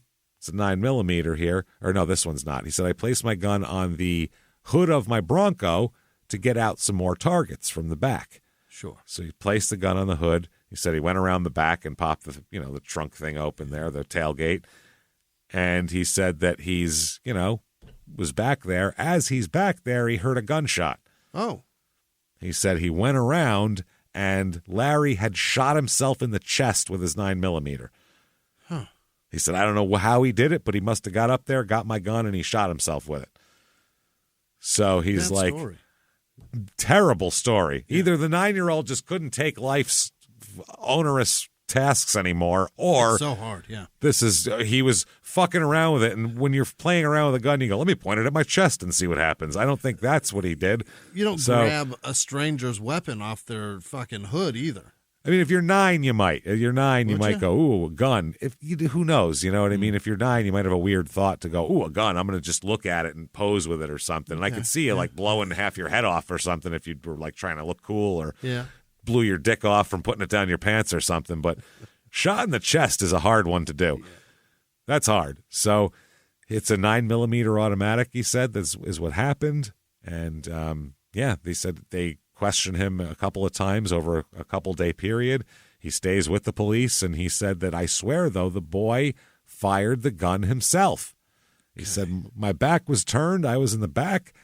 I don't know anything. And they said, so a young boy shoots himself. Mm-hmm.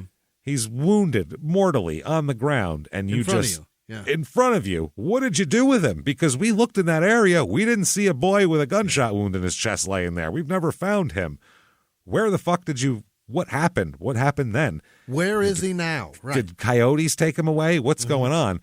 So he said, well, here's what happened. Again, I thought I was scared I'd get arrested for murder. See, is the problem. I thought that no one will believe me that he shot himself, even though he shot himself. So he said, I left the area scared. I just got in my car and took off. He goes, but then I came back later on that night. He said, and I took the body and dragged it deeper into the woods, and I put it in a ravine and covered it with leaves and branches. That's where he is. That's where he is. Yep.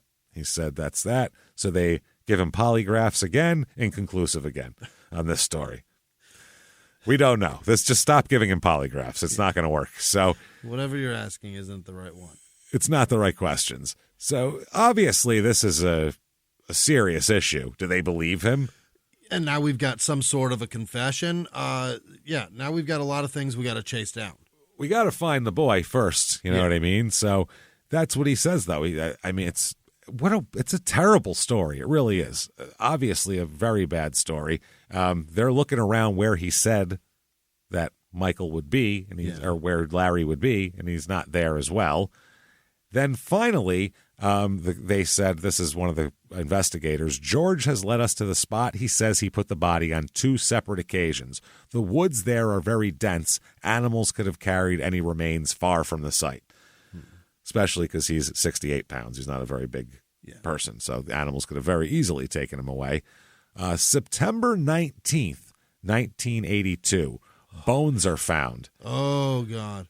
Now, listen to this. This is crazy. They said bones are discovered about 100 yards from the place where he said he buried Larry, which seems pretty good here. The new discovery, they said, hasn't eliminated him as a suspect because they're like, well, now he's telling the truth. Does that mean he gets to go free? No, he threw a 9-year-old in a ravine. Absolutely not. So the medical examiner said he expects to complete the examination within a week. They said that obviously these bones being found right there are a pretty good sign. They said the bones were discovered during a search of the wooded area, and this was where he was directed by him as well. They also said at this point, quote, there's been no arrests. They still haven't arrested him yet. We're looking at the case to see what, if anything, we can charge George with right now. We will continue to try to investigate his story, although no remains of the boy have been found. Mary Perry said that the report of bones being found right by the site said left her family in shock and disbelief, and they have mixed emotions because they were hoping he was alive in Virginia, not, decomposed in their woods. They said to a certain degree we believe it, and to a certain degree we don't, which is interesting. Ridiculous, yeah. Now, they never confirm whether these are his bones or not. That's the other thing. No, to this day, he is listed on missing cold case, never found files all over the place. I'll get to the ones at the end. But yeah, to this day, they're saying they never found him. But I don't know if those bones were another person's bones out there or if they were just somehow never able to match them up. I don't know. DNA-wise, I'm not sure. At this point, right? I would assume so. There would have to be. So I don't know what's going on with that, but I never got a clarification on whether they were his bones or not. It seems unlikely that there would be another set of bones right by where he said, I put this kid. Right. And it had not be him. And that particular kid, right. And that particular kid, and it not be him, especially because they could tell by the bones if it was a child or not. They could certainly tell if they were 4'8", 68 pounds, or a 6'2", 200-pound man. That would be pretty fucking clear right from the skull, So you don't need science for that. Don't need a lot of science, just naked eye for that. The county attorney says this. This is Paul Ebert, and he'll have lots of experience with Michael George here. He says, quote, in retrospect, the police did a good job. No, they did a terrible job. This was fucking botch after botch after botch. This was terrible.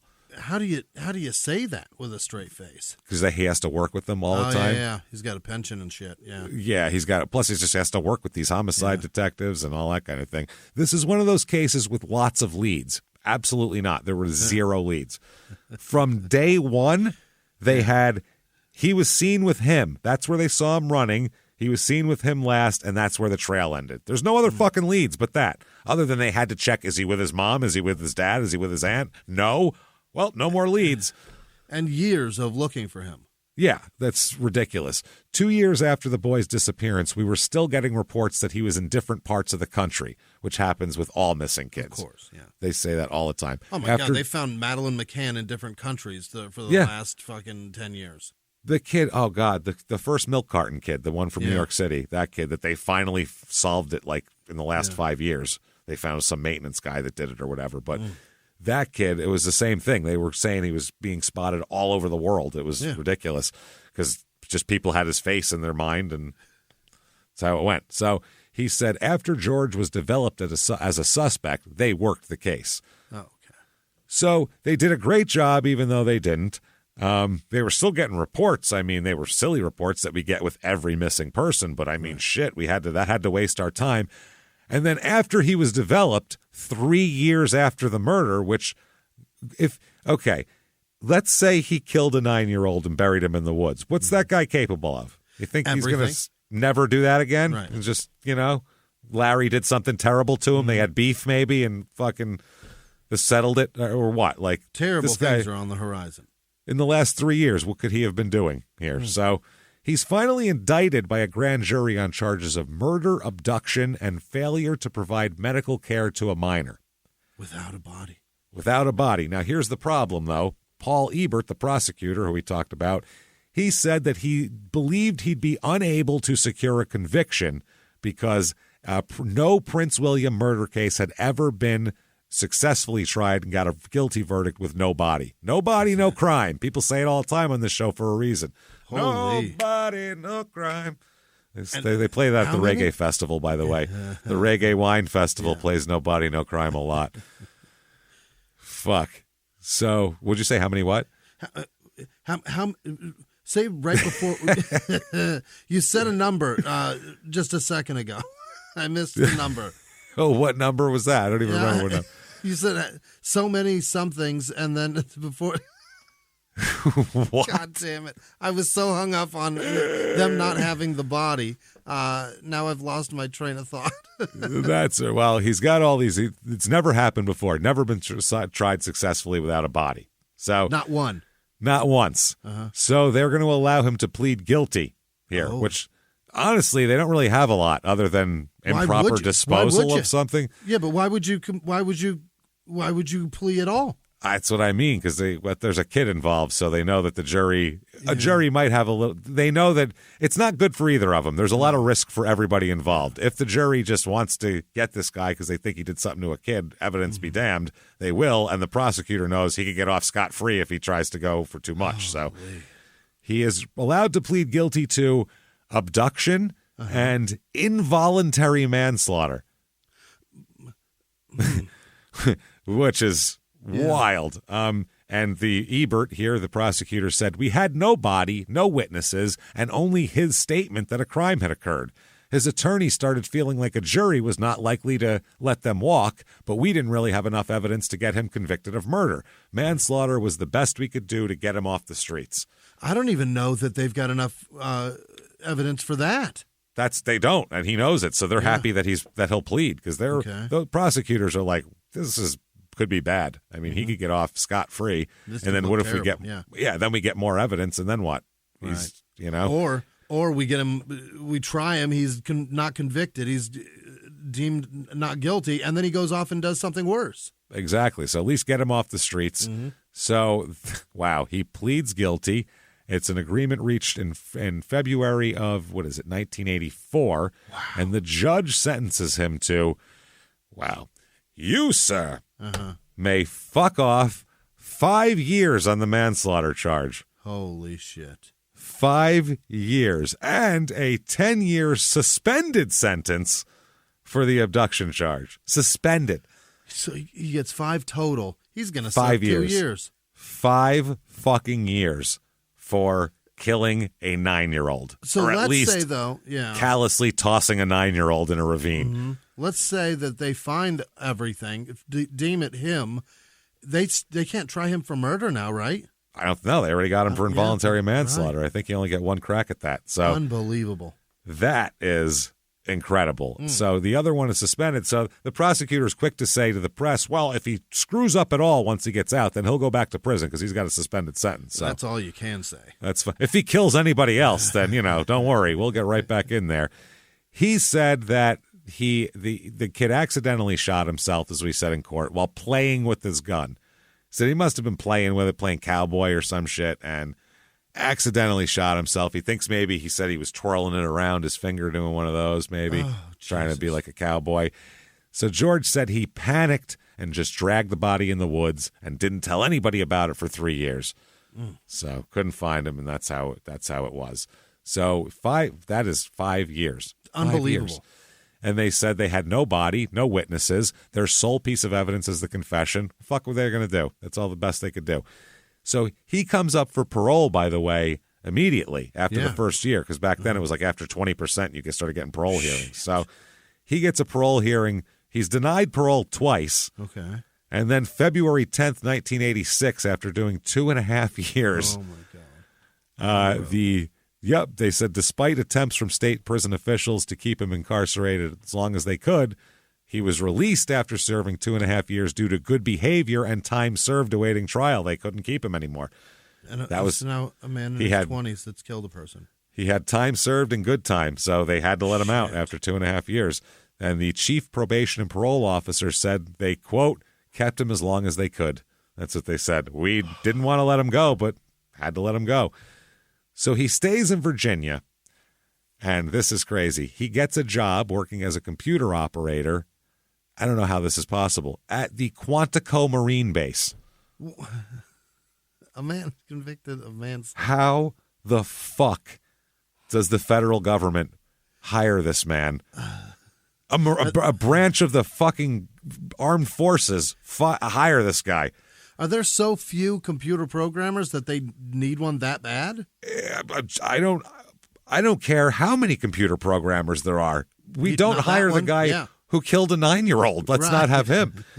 Maybe he's not the guy, Or maybe he is, but he can do it from prison. I don't know. We'll figure out a program or some shit, but we can't have this guy working here. Quantico, the people that hire people at Quantico believed his story that he had to tell them, yeah, a kid was playing with a gun and shot himself. I did time for it. It was an accident. I get. Or they didn't ask him about it. I don't know.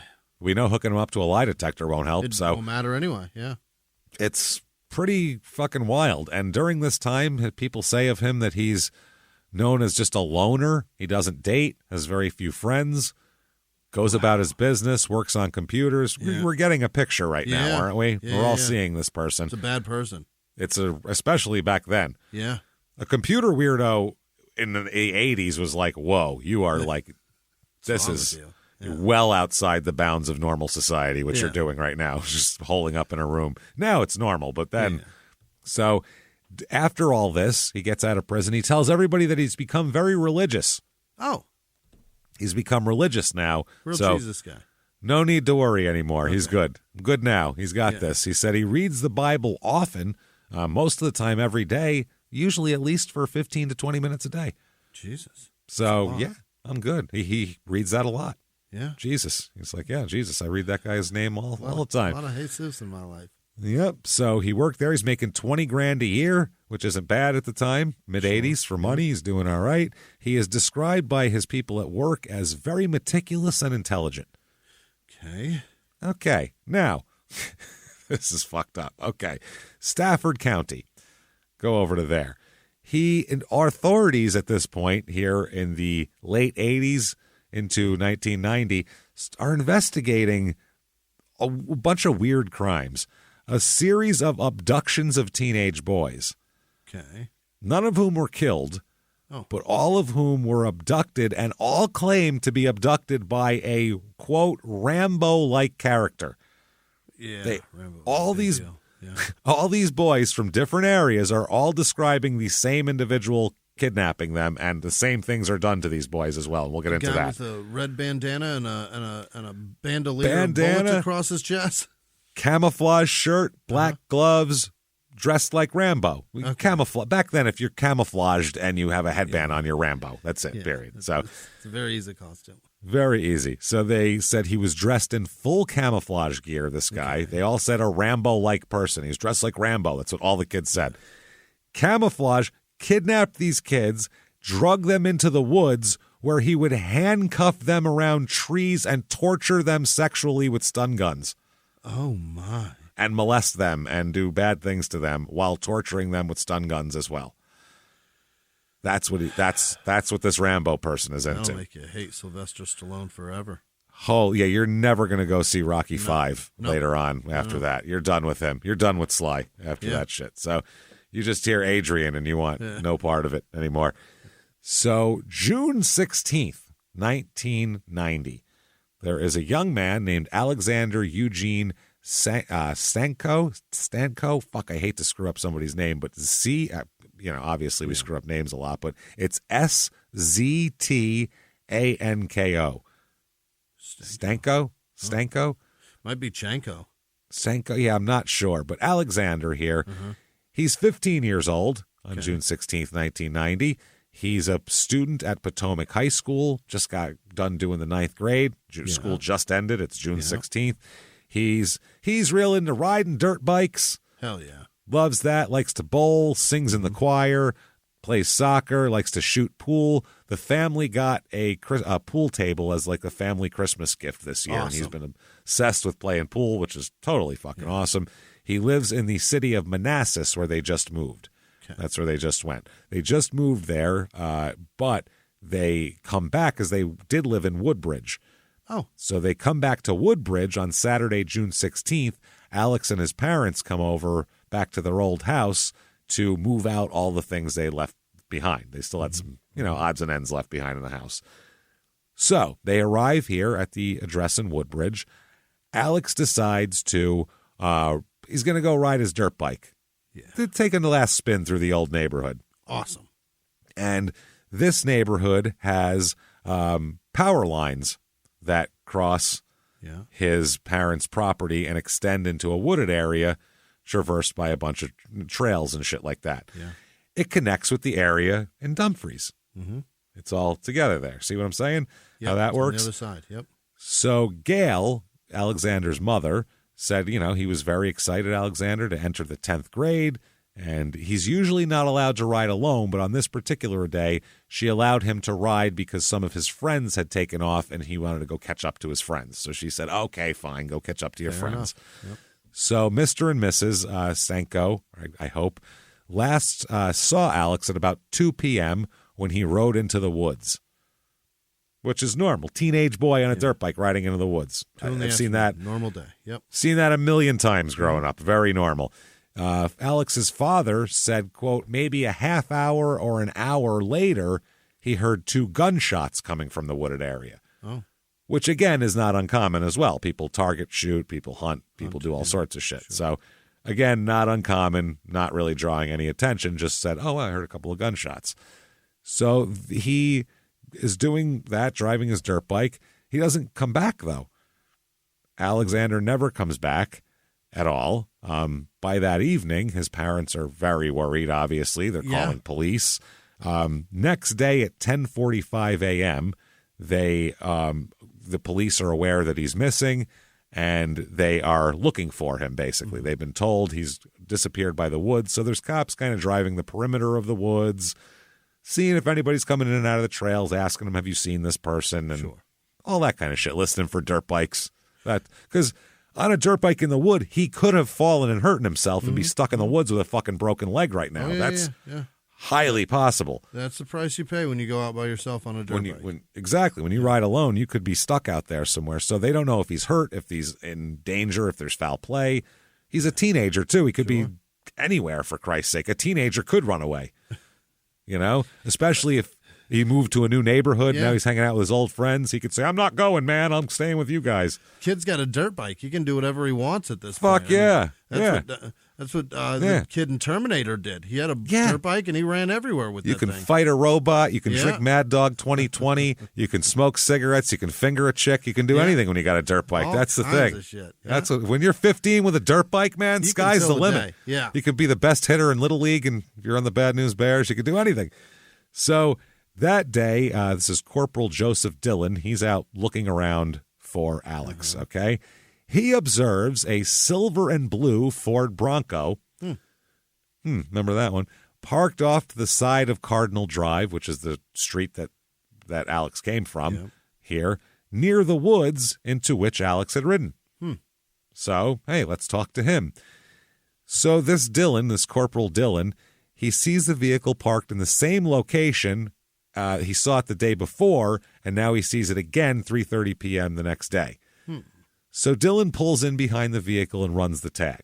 So check the registration, see who does it. He learns that the Bronco is registered to a man by the name of Michael Carl George. Okay, now, he then observes what he calls in his report a, quote, camouflage-clad subject walking toward him from the south side of Cardinal Drive. The person that he described as the camouflage-clad subject starts toward Corporal Dillon, then turns and runs eastwardly along the shoulder of Cardinal Drive and quickly dips into the woods. Not suspicious at all. Totally not suspicious. Who doesn't do that? Dressed in all camouflage, totally normal, right? Then when he said he went about 10 feet into the woods, because he can see him still in the woods right there. It's not thick woods. You can see him. It's just the beginning of the woods.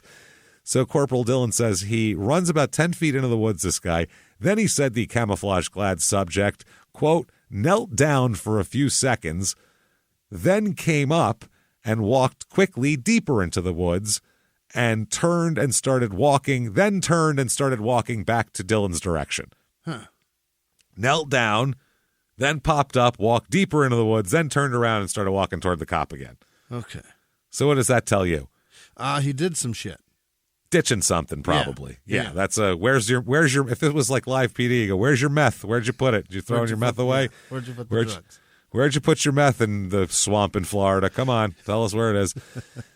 So that doesn't seem suspicious at all. Turned and walked toward him.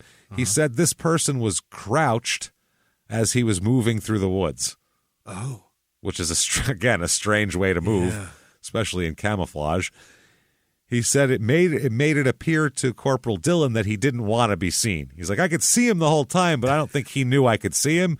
And he acted like he was being real stealthy about that shit, like sneaking back toward me, like I'm going to see what he's up to. Camouflage. I'm invisible. That's what it is.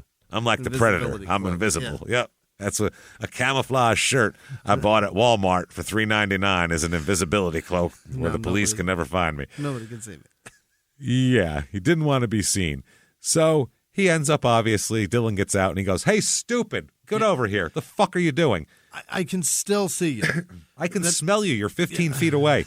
That shit only works Get on over here. deers. Come here. Yeah, get the fuck over here. So he said when he talks to this man, he described the camouflage-clad subject as, quote, shaking very badly and sweating profusely. Again, not suspicious at all. This is like, this man couldn't be more suspicious. He identifies himself as Michael George, and he goes, well, what you doing here, Michael George? And he goes, looking for a place to go turkey hunting. With a question?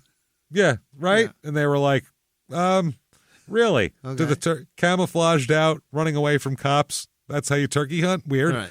With no weapons either? That's an interesting way to turkey hunt. He said to the cop, quote, I'm not trespassing, am I? Well. Like he's going to act like you're just, I'm worried about getting trespassed. I don't want that to happen. What's the most minimal thing I could be in trouble for right now? But still admit wrongdoing. Right. Yeah, exactly. That's what'll find. I'm sure this cop's a complete moron. Yeah. I'm sure he doesn't know anything. So he says, I'm not trespassing. The two of them are at that moment in time standing directly under a no trespassing sign, like 3 feet from their faces, right there. So the cop turns to it and says, well, according to this, obviously you are. Yeah. Stupid. You walked right by it. You're standing next to it. So then Corporal Dillon asks George whether he had been in the area the day before. And Corporal Dillon said that George forcefully replied in the negative. Oh, absolutely not. I did not ever be here yesterday. Never. I've never been in this place ever. It's a nice place, actually. Nice area. It's a good place for turkey hunting, hopefully. So you guys see any turkey around here? So then when Dillon said that, well, I saw your vehicle here the day before. I saw the same tag on it as I saw it today. Then George said, oh, yeah, I was here yesterday. Yeah. You meant that yesterday. Oh. You meant yesterday. So far away. You know what I mean? My troubles always seem so far away. But I believe in yesterday, and I'm gonna make it work. So yeah, he does this. He says, "Oh man!" So the cop at that point calls for assistance. He goes, "I got a real jackass here. Somebody." This doesn't feel right. Somebody call. He goes, "I'm gonna go ahead and put you in cuffs for trespassing, just to get that out of the way here. This is a start, and then we'll look into it after that." So another cop comes, transports George from the scene. Then Dillon walks into the woods because he wants to see where this guy had been kneeling down and what he's doing here. Sees him, goes to the spot where George had knelt down. There, Corporal Dillon finds a black pair of tennis shoes.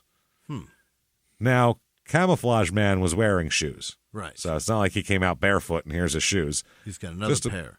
He's a black pair of tennis shoes. So he leaves the tennis shoes undisturbed, Corporal Dillon there we here. go. He says, let's not fuck with this here. Let's do this correctly. Didn't just pick them up. Anybody lose shoes? Anybody?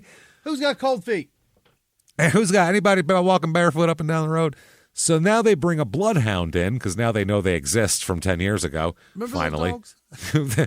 There's this dog, big droopy dog with ears. He'll just sniff out a boy, no problem. He'll find any boy, dead, alive.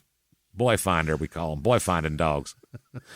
So he's brought in and taken to the shoes. Yeah. From that point, the dog led the police from the shoes to Michael George's Bronco. Oh. Then, quote, right up through the woods where they find Alex's body there. Whoa. His shoeless body, by the way. Whoa.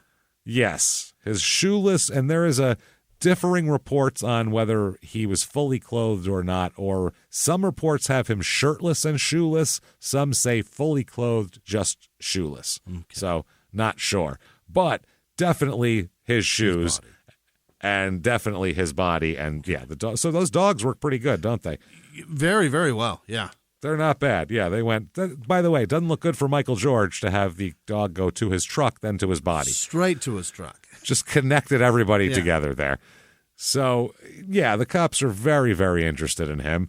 They find also at this point that they find on his pants, or on his body, on young Alex's body, they find seminal fluid on his body, and also blood on Michael George's pants as well. The blood on the pants is consistent with Alex Stanko's blood, but not Michael George's blood. So it can only belong to him. And fibers on Alex's T-shirt were consistent with fibers on Michael George's jacket as well. Okay. And it gets worse for him even more. We'll talk about what happened to Michael here. Or what happened to poor Alex here. He's been shot in the head as his cause of death. Yikes. Shot in the head at close range, but it's way worse than that. It's way worse than that. At the time of George's arrest, he is carrying a sheath knife, like Rambo. Yeah. Big Rambo knife. Various keys, including a handcuff key. A topographical map bearing a hand-drawn X corresponding exactly to the spot where Alex's body is found. Uh-oh. That's not good. Nope. And a hand-drawn O, which we'll talk about later what that ended up being. Okay. There's a hand-drawn O that corresponds perfectly to something else. Okay.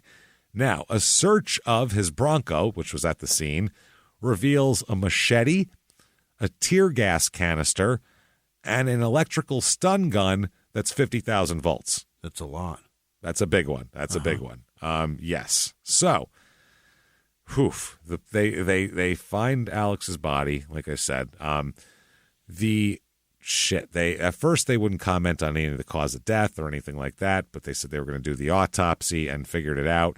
This place, by the way, is very close, like extremely close to where young Larry Perry was killed 10 years earlier. Yeah, or Just more on than the 10 other years side. earlier. Same woods, though. It's within like a mile. Oh, Same area. Boy.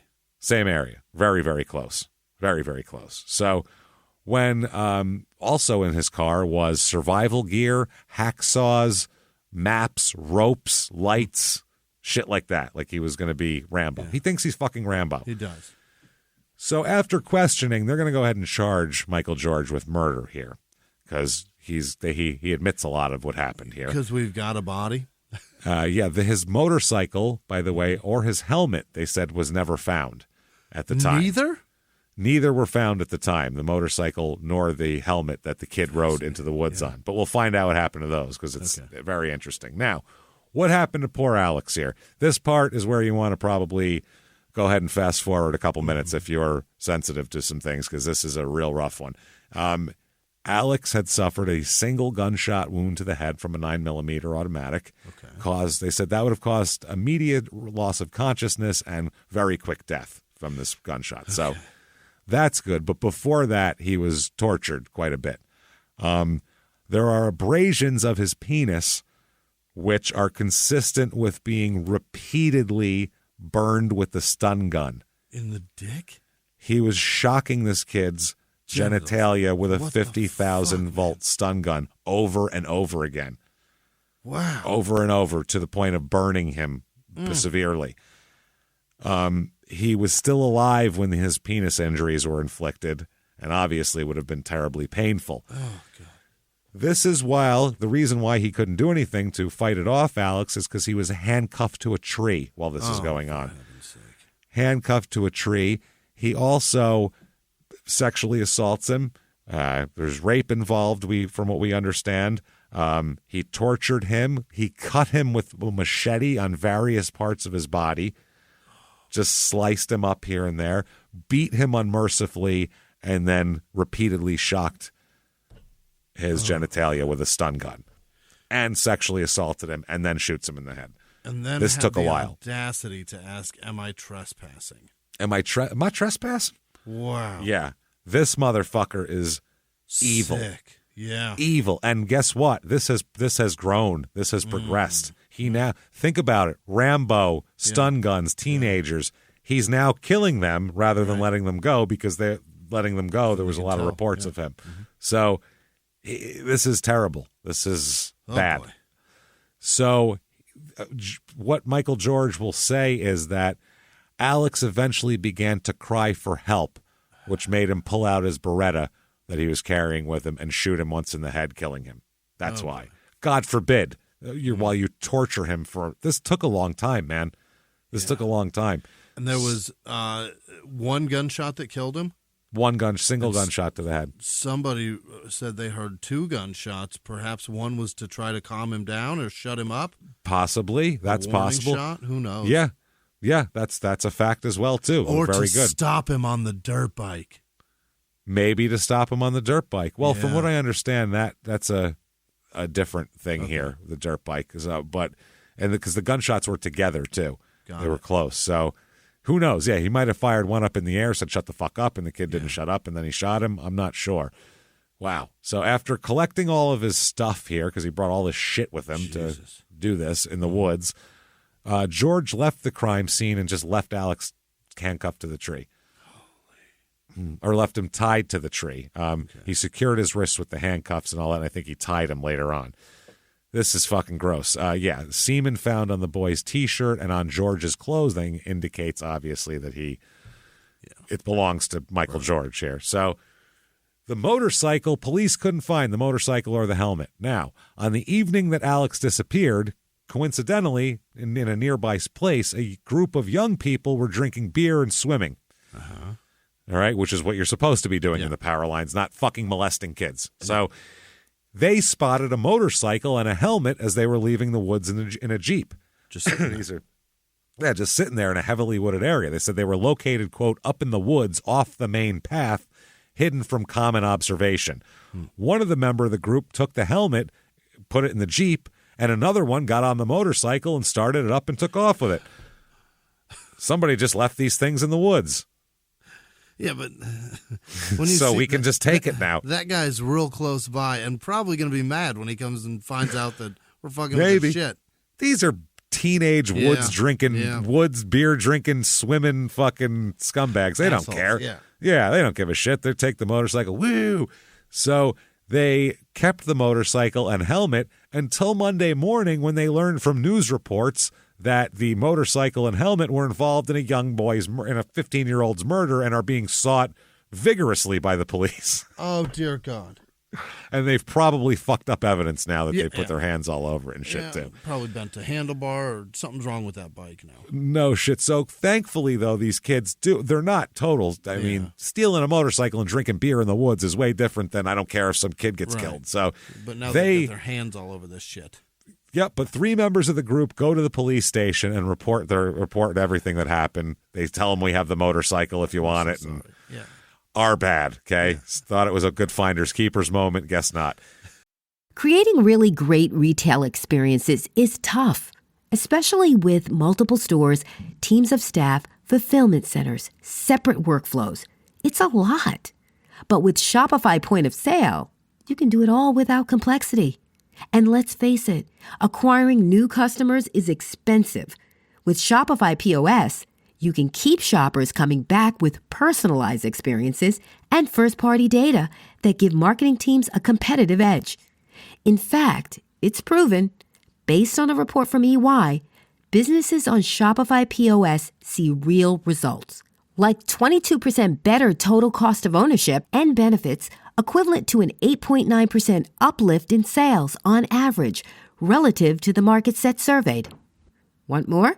Check out at shopify.com/Wondery. All lowercase, and learn how to create the best retail experiences without complexity. Shopify.com/Wondery. My brother-in-law died suddenly, and now my sister and her kids have to sell their home. That's why I told my husband we could not put off getting life insurance any longer. An agent offered us a 10-year, $500,000 policy for nearly $50 a month. Then we called SelectQuote. SelectQuote found us identical coverage for only $19 a month, a savings of $369 a year. Whether you need a $500,000 policy or a $5 million policy, SelectQuote could save you more than 50% on term life insurance. For your free quote, go to SelectQuote.com. SelectQuote.com. That's SelectQuote.com. SelectQuote. We shop, you save. Full details on example policies at SelectQuote.com/commercials. So they take possession of the motorcycle and helmet, which are identified as being, belonging to Alex Stanko. Upon examining the spot where the group took them to, saying they found the motorcycle, they said that they looked and saw the an indentation that lines up with a kickstand being put on a bike for a while. They said it impacted the ground. Also, that spot lines up perfectly with where the O is drawn on Michael George's map. Where the dirt bike was. That's where the dirt bike was. Holy shit. Body X, dirt bike O. Exactly where it was. Unbelievable. Fucking unbelievable, man. He couldn't be more fucked and guilty if he tried. So tests show that blood found on George's pants were consistent with Alex's blood, but not his own. Fibers on the shirt matching on from George's jacket. Lab examinations of substances taken from seminal substances from Alex's clothing and body showed the presence of seminal fluid on his T-shirt and thigh. Although the origin of the fluid could not be determined, a similar examination of pubic area swabs and stains from George's underpants. What? Yeah, because he was just putting his dick away while he's still dripping or whatever. Yeah. Showed the presence of seminal fluid consistent with Mr. George and different from Alex. That's the thing about that. George's camouflage pants were stained with blood inconsistent with his blood, but consistent with Alex's blood. This is all looking very bad. Very, very bad. So no trace of the wallet that Alex was carrying with two $20 bills that his parents knew that he had because they gave to him. Right. He put the bills in his wallet and he took off. So that was never found. His Really? wallet and two $20 bills are never found, and that is a huge part of this case, by the way. So they end up finding the motorcycle and everything. Michael George, when they're interrogating, all he'll say, he cruised the power lines all the time in his Ford Bronco, and he said he frequently dressed in camouflage clothing. Perry, this is Larry Perry. Yeah. Remember him? Yep. They said that, oh no, this is somebody, from before. They had said they were, Mary Perry, they were always suspicious of him because they thought George, quote, was funny because of the amount of time he spent with children. They said, I never saw him with any adults, but he was always with children a lot. Mm-hmm. And she said, why didn't anybody look into that after that? Why'd they let him? And her husband had a very uneasy feeling being in his car. That's the other thing here. No, this was an aunt. This was Perry's aunt, Rita, that said this type of thing. Right. But they all felt that way, she said. Said that her whole family was concerned with this. Now, Michael George, tells the cops that he just says that he had oral sex with Alex, and then because Alex was screaming and yelling so much, he had to shoot him. So. Oh, my God. Yeah, wonder why. While you were torturing him physically and molesting him, I wonder why he fucking was screaming for that. Gee, who can imagine? June 20th, 1990, they search his parents' home where he lives. This is his dad's house. They search for Michael George. They find a stun gun that was, they believe, is the one used to torture not only him but many other teenagers. Sure. That they seize here. They have that. They seize that from the vehicle. But according to this, they also find. They find the suspect's home, find a loaded pistol that they match up as the murder weapon too, 9mm. Still had it in the house with him. So ballistically, they match that up. Also, they seize photographs of young boys. We'll talk about that. Boxes of ammunition, safes containing undisclosed papers, and we'll talk about some of them. They are disclosed. $155 in cash and 2 gun clips. Okay. All right. Also, a pair of handcuffs, and the key taken from George at the time of his arrest fit the handcuffs, which handcuff keys kind of are sort of universal, ubiquitous. Yeah. Also found in George's room was, like I said, the 9mm that matches up and everything like that. They also found weapons in his footlocker. They found a computerized list of books, including manuals on guerrilla warfare, sniping, survival techniques, combat training, and weapons. He really wants to be Rambo. He's never been in the military of any kind. He's a computer nerd who diddles kids. He's not not a soldier. So photographs of more than 60 fully clothed boys were seized from George's home after he was arrested.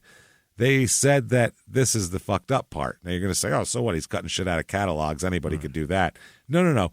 Most of these pictures were candid photographs that had obviously been taken without the knowledge of the children or their parents. He's spying. He's just going out and taking pictures of strange hunting children. Mm-hmm. Yeah, making a catalog for himself, like a fucking menu. Interviews with some of the boys that they found in the pictures revealed that most did not know who George was, never met him before. Some of the photos appeared to be taken under the coverage of foliage. So like he was hiding in bushes. Oh, my God. Dude, this guy is a stereotypical, like, novelty pervert. Oh, my God. What kind of a pervert literally hides in a bush with a camera taking pictures of little boys? Like, this is like a comedy sketch.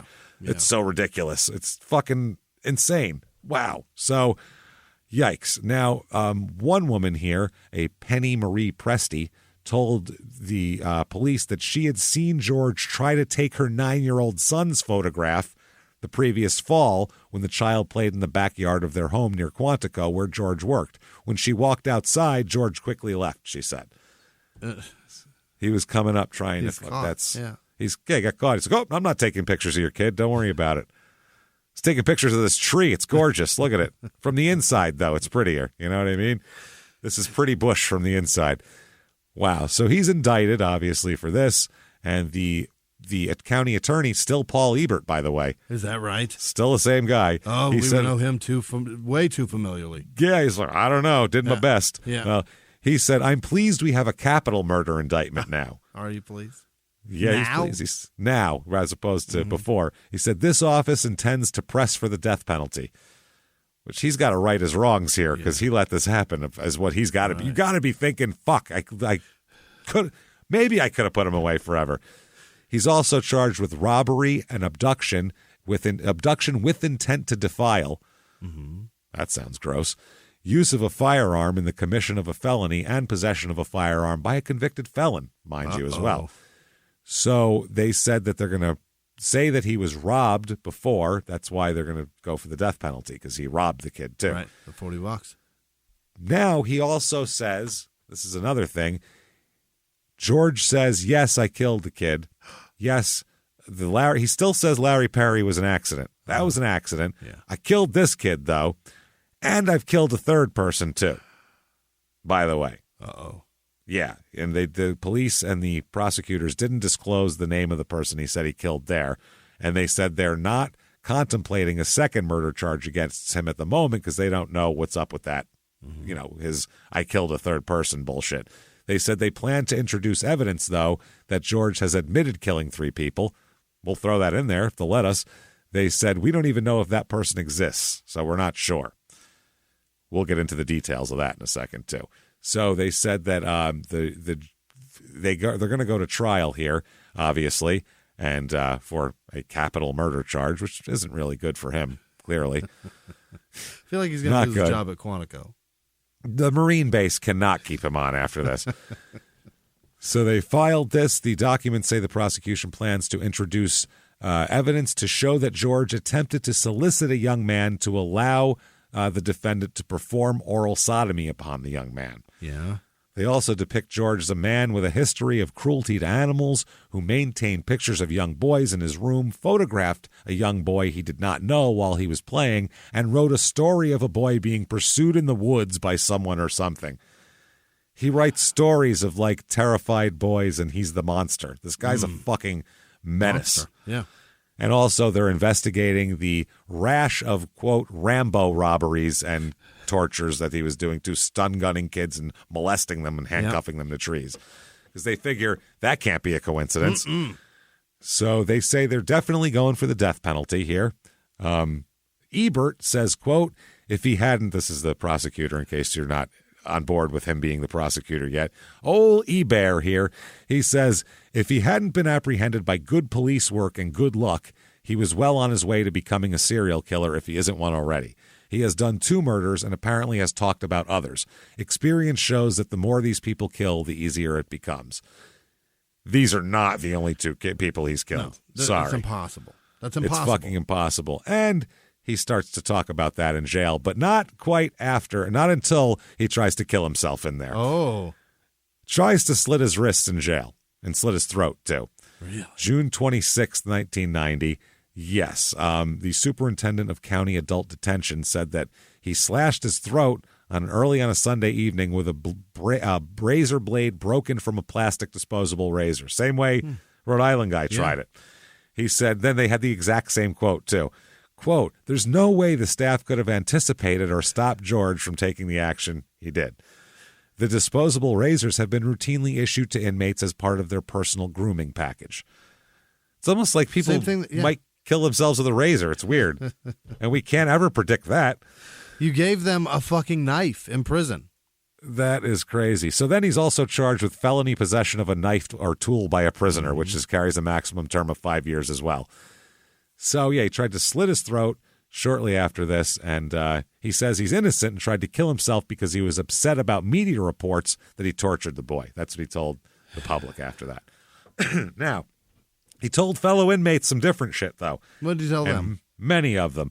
2 different former inmates, we'll talk about in particular, said that George told them he had killed a boy that he abducted from a fast food restaurant, a McDonald's to be particular, in Lake Ridge, and a youth he abducted from a convenience store in Louisa County, Virginia, as well. Yes, he said the prosecutor said that the investigation shows that no boys have been reported missing from either area, but disappearances may not have been noted if they had been runaways. So They could either be from another area. They didn't check anywhere else, just right in that town if they disappeared. So they could be runaways from 2 counties over, number one. Yeah. They could be they could be just not reported missing because their families are a disaster, and when their 15-year-old takes off, they just go, fuck it, so they don't call the police. Right. Who knows? This is fucking insane. That's unbelievable if that's a fucking option, but yeah. Wow.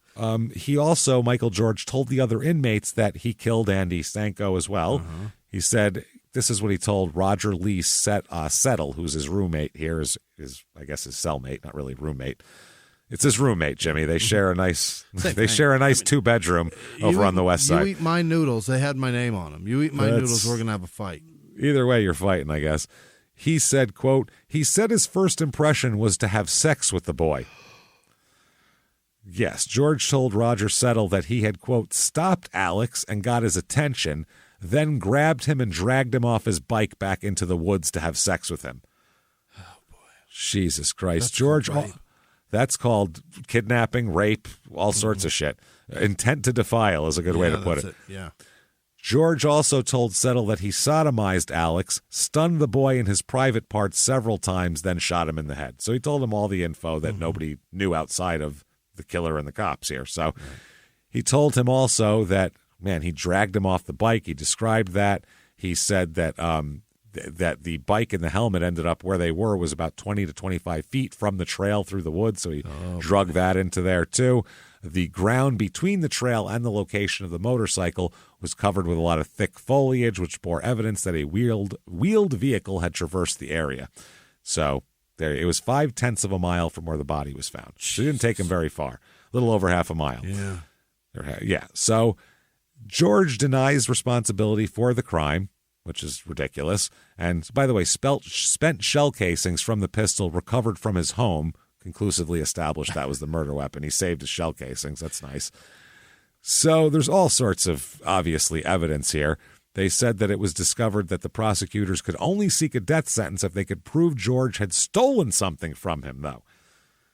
That's the way the law was at this moment in time. So he's like, shit, he has to have stolen something. Then they said, $40. Hey, what about that $40 in his wallet? What about that? And they went, good enough. Perfect.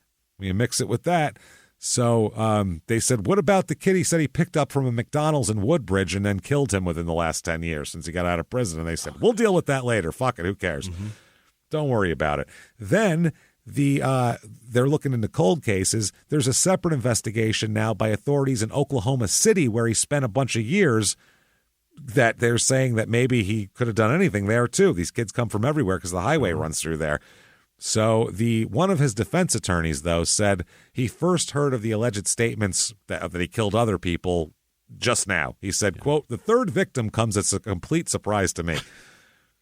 This is wild. Now, the trial comes up. Okay, there's a couple of weird things. First of all, there's a juror named Temple Lee Derry. Everybody's middle name is Lee down here.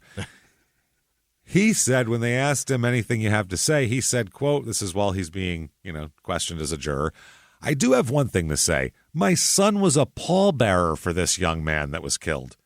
Holy shit. Okay, immediately. Okay, well, then bye. Yeah.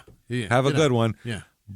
But I didn't really know the young man or the family. I don't feel that would affect me in making a decision. Really? Later, he said, initially, I guess because my son did go to that funeral, I felt that what if the guy did what they said he did? That was terrible. Then I got in here, and he said that he pleaded innocent. So I felt at least I owe him the option of listening to what he has to say. You're not supposed to know any of that shit before you sit down in here. You're supposed to go, who's that? I don't know. What's this about? You don't That's owe a juror. Anybody anything except for honesty and some sort of verdict. This is, I've heard all about it and blah, blah, blah. And I figured I'd give him a chance to speak his piece. That's not a juror. That's not how juries work. You can't use that guy. But they use this guy, by the way. That's what's crazy. He said that he had not met the young man who died. So he said he didn't really discuss the case with his son and has formed no opinion as to the guilt or innocence of the accused. He goes, I know the kid was killed, but I didn't know he did it. I don't know that. So he said he would consider voting for a sentence less than death as well. He would consider that. Derry also said that while he had learned something about the case from television, he had no knowledge concerning the details. Finally, he said that despite the fact that his son was a pallbearer, he thought he could still be open-minded. In denying George's motion to exclude this man, which is crazy, the trial judge stated that he thought Derry had been very candid in the responses given, considering the tone of his voice in his speech and the pitch of his voice when he was answering. He said, "We give the deference to a trial court's decision whether to retain or exclude individual jurors because the trial court sees and hears the juror." They let him stay. He'll do. That is very interesting. I don't even know what to say about that. He wants his statement suppressed here. The one he made to Officer Dillon, where he admitted being in the woods the previous day there. He said that should be suppressed because I didn't get Miranda warnings yet. Mm-hmm. He said that that was made during a custodial interrogation. He says that Officer Dillon, or Corporal Dillon, admitted in the hearing on the motion to dismiss that he had decided to make an arrest when the officer first approached George to question him. Okay, so he's saying that the officer knew he was going to arrest him, so he should have Mirandized him then, rather than going, "What the fuck are you doing here?" Okay. He said the record does not support George's argument. Officer Dillon stated clearly that he did not decide to make an arrest until after the completion of the conversation, in which George made his admission concerning the previous day, and after Dillon had walked back to his car and was running his information about the registration. Only then, he said, he would have restricted George's liberty at that point. So, the trial court finds specifically George was not in custody at the time of the statements in question were made, and the evidence supports that. So this goes back and forth. It's a very wavy line of when you need to Mirandize. And if the cop can prove that he wasn't planning on arresting you at that point, then he doesn't really have to at that moment, but you're supposed to when you're going to ask a question about something that happened, but he didn't really ask about the murder. So it's a gray area, and it works for the cops here. It's fine. Evidence relating to the stun gun. Okay. Now, George argues that the trial court is going to it would be improper to admit this evidence, the use of a stun gun on the victim during this trial phase as opposed to the sentencing phase. He goes, if I get convicted, you can put it in the sentencing phase, say I'm a bad guy, but don't tell everybody during the trial about the stun gun. They're really going to hate me there. He said it's irrelevant and prejudicial. That's what it is. Okay. The court said, no, the gun was found by police in your Bronco. The body bore injuries consistent with electrical burns from a stun gun. Expert testimony will show that the gun produces an arc of electricity that causes burns like this. Hence, the gun connected with George and the murder. And for this reason, you can go fuck yourself. He also wants evidence relating to a robbery suppressed. This is very important. He argues there is absolutely no evidence that a robbery ever occurred. Hence, he maintains the trial court erred in refusing to strike the evidence with respect to robbery and capital murder in the commission of a robbery and instructing the jury on the elements of the robbery. So he's saying it shouldn't be a capital case because I didn't steal anything. There's no evidence of that. So it shouldn't be a death penalty case. Now, they said the state argued that the evidence supports that George had robbed his victim of his wallet, the two $20 bills there within, his shoes, his motorcycle, and his helmet. They said the circumstances combined with George's return to the general area of the crime the following day permitted the jury to infer not only that George had taken the motorcycle and helmet from Alex by force and removed them from the scene of the taking, but also that George had planned to return at a subsequent time and remove the motorcycle from the woods for his own purposes. Okay. Yeah. George argues that there's absolutely no evidence whatsoever who put the motorcycle where it was found.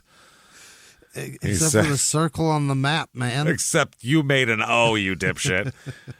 He said, so far as the evidence shows, the victim himself might have put it there. What do I know? Now you're blaming Alex for it. They maintain, quote, it's pure speculation as to when, how, and why the bike was found 20 feet off the path. That's some balls right there. Yeah. They said that the topographical map that they got from his person noted that the hand-drawn X corresponded to the body, hand-drawn O corresponding to the motorcycle. The markings obviously were made after the murder had occurred, and the motorcycle and helmet had been removed from the trail to the point where they were later found. So shut the fuck up, they said, basically, with that. Wow. They said they are of the opinion that they found the violence present in the grabbing continued as George took Alex into the woods, carried out his intention to have sex with him, and killed him. So, they're like, basically, you're out of your fucking mind if you think that you're not getting away with a lot of trouble. this. Holy shit. Yeah, they said they conclude that you can have the capital case because the murder was so closely related in time, place, and casual connection to the robbery that the killing became part of the same enterprise. Yes. So this is all presented. They present his cellmate saying exactly what he did, all the physical evidence, obviously. The pictures, I'm sure, were terrible for these people to see. Yeah. He's cut up all over his body, bruised, burned, shot. Now the closing arguments come up. He doesn't have a lot to put up in defense either because he's pretty fucked here. He was found right by it. They found all the murder weapon on him. All he's got is, no, I didn't. That's it. Blood, bullets, it all connects him. Yeah, everything. So during closing arguments, the prosecutor asked for the maximum punishment. This is during the guilt phase, too. He's not only asking for guilt, but also to fry him on the next phase. He said for the 3 non-capital offenses being tried by the jury, he then commented on the loss to the community and the victim's family occasioned by Alex. He says, quote, the prosecutors urged the jury to send a message that crimes against children will not be tolerated in the county. Quote, focus your attention on the person of the defendant right now. This is good. He's a person who kills for profit, cruelty, and pain. He's a man who stalks and abducts. This isn't good. Jesus Christ. There are 3 groups that I would ask you to consider in deciding what is appropriate in this case and what George's punishment should be. The first group of people consist of Alex himself and the victims like him, and really all of the children of this community. There's been a loss which cannot be replaced. That is so obvious that it should not even have to be said. One less boy on the football field, one less boy to be coached, one less kid whose heartbeat is quickened by the sight of a pretty girl. There will be less laughter in the hallways of his school. There will be one less young man to grow to adulthood and follow in the footsteps and the example that his father has set for him. You have to consider that loss. It's not replaceable. I would ask you to consider a second group of people, the mother and father of this young man and all the parents in this. You have a mother and father who you saw here during the course of this trial. You have to think about them. You should think about them in fixing punishment in these cases. A father who works his entire life to provide opportunities to his son, who watches him grow, develop in a way he would like him to. A mother who goes down to the very shadow of death to give life to a new human being. Jesus, that's a dramatic way to say gave birth to him. Fuck, that's tough. You made birth dark, bro. Jesus. It's gross enough. We don't need you doing this. Fuck, yeah, he's all covered in goop, and then you put that on it? Shit. Who watches him from afar with tenderness and kindness, and who goes in despair when Michael George pulls the trigger. And finally, ladies and gentlemen, I would ask you to think about folks like yourselves and Mr. Ebert, this is the other prosecutor who's talking about Mr. Ebert, and me, and all the people in this court who have an obligation to protect the children of this community. Now, Michael George moves for a mistrial on the ground that the argument was getting into the meritorious characteristics of the victim or the impact on the family, and that's for sentencing, not for guilt phase. The judge says, shut the fuck up. Maybe learn a thing or two, you cunt shitbag. This is very inflammatory and is hurting my case. Child molesting murderer. Your Honor, the jury hasn't even gone out yet. I don't care. Fuck him. Lucky we didn't fucking have a pitchforks and torches chasing you down. So the verdict comes down 7-man, 5-woman jury, by the way, here. The jury finds him obviously guilty of every goddamn thing possible here. So during sentencing, George wants to exclude the fact that he is cruelty to animals and all that sort of shit. He said that the Commonwealth's intention to proffer it and the time gap involved and the emotional aspects of the alleged cruelty means they shouldn't say it. Because you have no proof I've tortured animals since the 70s. So how the fuck can you say I've done that? Huge time lapse, and all that's going to do is inflame the jury. They're going to be mad at me for killing dogs 30 years ago, not for what I did now. They said... They said no. He was given ample notice of the Commonwealth's intention to introduce the evidence into question and go fuck yourself, essentially. Again. You did that, too. I mean, we have proof of that, right? Yeah, they said the time gap of 20 years affected only the weight to be afforded to the evidence, not its admissibility. Just weigh it less, probably. And while the evidence may have had emotional aspects, it's relevant to the determination of future dangerousness. Yes. There you go. Indicating that the Attorney General, as he terms it, a lifelong character flaw. little more than that. It is essential in determining the probability of a defendant's future criminal conduct that the jury have before it all possible relevant information about the individual defendant whose fate it must determine. Before he's sentenced, his attorney says, look, he was devastated by his parents' divorce when he was a child. He was, quote, teased, beat up, and picked on in school, which all affected him. Friend. Literally, he's kind of sad, is what he said. His parents got divorced, and he was picked on.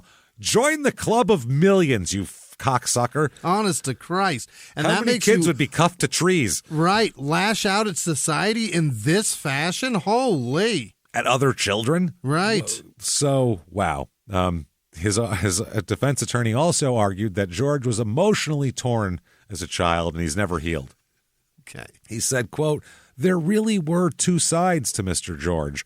One side that committed this heinous offense, but the other side that worked well in a controlled situation. He cooperated in jail, besides when he tried to slit his throat. He's also forced to. Here's the other thing, quote, he's very polite.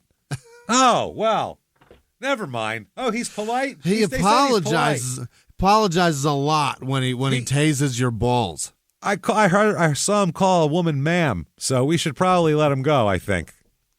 Holy. He'll go, that hurt, son? I'm sorry. I sure do apologize. Wow. They said he's very polite. Well, that's terrific. Now, Paul Ebert steps up here, finally got the chance to slam dunk this motherfucker for good. Yeah. He says, no doubt he has a good side to him, but the bad side is the side that we as a society have to deal with. Yeah. Fuck your good side. Yeah. Fuck you asshole. And he Ebert is pissed that he didn't get to do this before. Oh, absolutely. How would you not be? Yeah. You know people are blaming him. Yeah. Oh, you're back with him again now. Maybe if you all got him the first time. But I blame the police department way more than Ebert. They have to come to him with evidence. They came to him with a pile of shit and went, do we do good? And he was like, no, you did terribly. You did awful. Everything what am you I did was supposed wrong. to do with this shit biscuit? You don't know dogs exist, you fucking morons? Never.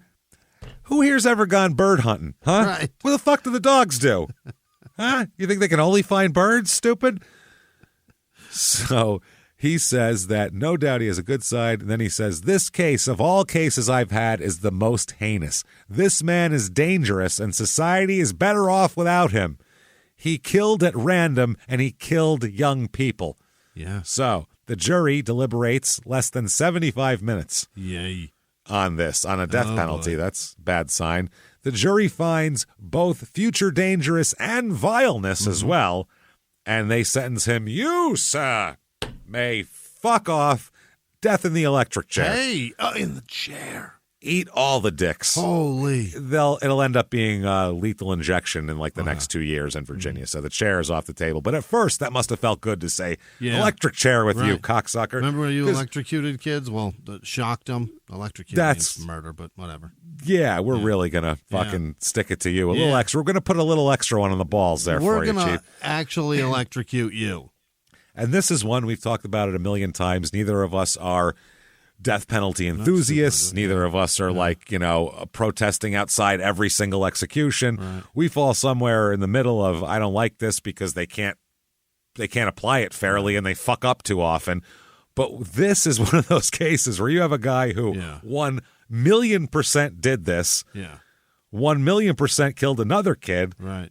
Who knows how many others and will 1,000,000,000% fucking do this again. Yeah. He will absolutely. This is a guy, I don't care. I'd love to put that sponge and cap square on his dick, for sure. Yeah, absolutely. This is a guy, we could strap him to a fucking rocket and shoot him into space and nobody would care. Fuck this guy. Who cares? Yeah. Let him explode in a fireworks extravaganza. Do that for the 4th of July. It'd be great. So, fuck this guy. It's for lovers.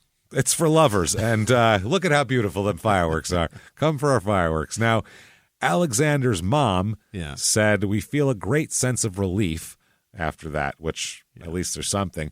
And a defense attorney, Lon Ferris, said, quote, the battle is not over. Oh, boy. And it's not, too.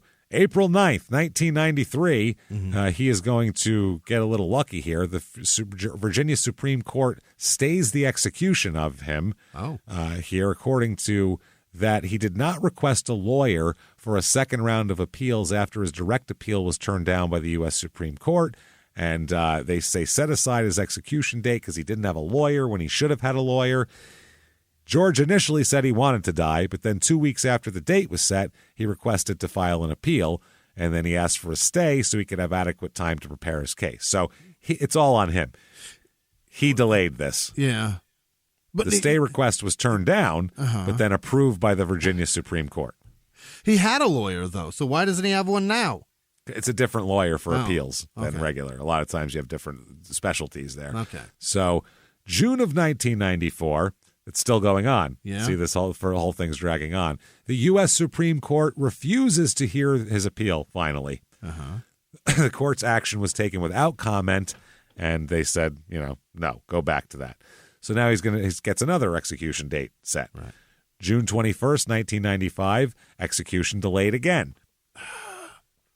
Is scheduled for, it was supposed to be in like a week, but they contend motions filed for a new hearing that prosecutors did not prove he killed the boy in the course of a robbery and an aspect of the crime that made it punishable by death. So they have to go over that. Because we don't know where the $40 is? We don't know where the $40 is or the wallet. Literally, that's what this is all coming down to. Did he take $40? There's no way to prove he took $40. Right. There's no way to prove. But you know what else he took, though? What was he standing there? No, what else was he his standing shoes. next to? His shoes. He robbed him of his shoes. Get him for the shoes. That's Take something. him for the shoes. Fuck it. He was handing him. Fuck it. Yeah. Take the shoes. I'm telling you.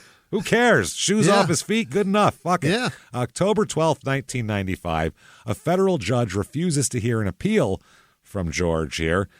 He says that the U.S. District Court judge denies it. He's being held. It was on a similar type of thing of was the robbery a thing. So this one ends up going all the way to the Supreme Court. Wow. Because it's whether it was in the commission of a robbery or not. This is fucking crazy. He's supposed to be killed. This is 1997. He's supposed to be executed like the next day. Yeah. It goes to the Supreme Court. Lawyers said they did not plan to file a clemency petition with the Governor George Allen, if this fails. They said this execution would be the first in Virginia this year and tie the state of Florida for the second largest number of executions since the reimposition of the death penalty. That's something to brag about. That's something very nice to brag about. George's lawyers, in asking for a stay of execution from the Supreme Court, argued that, among other factors, there was insufficient evidence to prove that he had stolen the money or the motorcycle from Alex, which I don't really see that. Under Virginia law, prosecutors have to prove that George also robbed him for him to be put to death. The petition to the High Court also said that the prosecutor delivering the closing arguments in the guilt phase of the trial improperly appealed to the jury to consider the impact of Alex's death on his survivors, which you can't do in a guilt phase. Okay. So they said that the attorney also argued that there was other comments that Ebert made. Now, the father of Alex. Attila is his name, by the way. Yeah. Attila, he said he's bitter that this execution is going to be by lethal injection. He wanted the electric chair. Oh, Jesus. And he said he's angry that the inmate gets to say goodbye to his family, too. Not only do I want to kill him, I want to put like a black bag over his head in the middle of the night and take him to like a field and just put a bullet in his head. Like, that's how I want it to be done. I want to tell him how alone he is. Yeah, I want him to think he's being taken to like a black ops site by the CIA or some shit. He says, quote, he will be able to have prayers said, and then he's going to have a very easy way of leaving this earth. Alex didn't have all that. Yes, true. But yes, as a society, we can't handcuff him to a tree and stun gun his balls till he dies. That's the difference between murder and punishment. That's the idea. That's the idea. I get where he's coming from, but at the same 100% time... 100% on board. I get it. Yeah, believe me. If Attila broke into the prison, dragged him out, handcuffed him to a tree, and stun gun his balls till he died, I go, I get it, dude. I give him a pass on this. But this, by the way... With a society, we'd have to throw you in prison for that. Attila, do you want that? We don't want that. We can't turn a blind eye to that. That's crazy. That's premeditation. This could be one of the quickest executions in a long, long time if this goes through, actually, because it's only been less than 6 years since the actual conviction. One of the reasons involves appeal case reforms in the state. They said under the reforms, appeals move faster because judges don't impose a time limit for the next step to be filed. The state reforms were implemented in July 95, and federal changes soon followed. They said they're not losing any amount of appeals. They're just having dates set into their appeals process, so it doesn't take 10 to 12 years. It takes more like 3 to 4 years. Got it. There's still a lot of delays. It's just there's no big time delays you have to have now. So the Supreme Court votes on an execution of clemency 7-2 to deny him clemency and tell him he's getting executed. So 7-2. And the 2 were for the robbery thing because they had never proven the wallet. They said that's kind of not really. And also, the prosecutor did make improper comments in the closing argument. It's not disputable. I have the quote of what he said. You're not allowed to say that in the guilt phase, but they said not enough to overturn. Because they'll say a lot of times it has to be, would this have changed the outcome? And it wouldn't have changed the outcome at all. It would have been fuck off. So he should have just chased him with the shoes. God damn it. Fuck the money. Or the shoe. Yeah, he had his shoes. Had his fucking shoes. So the lawyers for George do not file a clemency petition with Governor George Allen, and they are turned down by the Supreme Court. Though George did not request executive clemency from the governor, George Allen said he reviewed the case anyway and decided he had found no reason to intervene. He said, quote, "As a father, I'm particularly aware of and sensitive to the profound pain and loss suffered by the parents of the victim, taken from them at such a young age and in such a brutal manner." Yeah. You, sir, may fuck off. You can keep going. Yeah. It's February the 6th, 1997. Hey. Execution Day. All right. Let's get it on. Fuck this guy. So, Michael George's mother and father and 3 brothers are the last to visit him. Wow. So he's got a bunch of brothers. Did they all kill kids, or did they all fucking deal with the divorce and then go get a job later and shut the fuck up about it like an adult? Life, like you're supposed to. Like a goddamn adult human being. Last words here. Last words we'll get to, and then we'll get to the best part, though. Yeah. Last words were, quote, "I've prepared a written statement and given it to my pastor." That's it. He's heard it. You suck. We'll find out what that letter was, actually, though. Now, his last meal, Jimmy. Yes. What did he do? Did he stick it to us again? Listen, no, this isn't a basic, but this is what a asshole. This is his choice? This is his choice. A pizza with green peppers, onions, and extra cheese. What? No meat on that. A slice of apple pie, and a Diet 7-Up. A Diet 7-Up? What? What are you? I didn't even know that was an option. You're being executed post haste.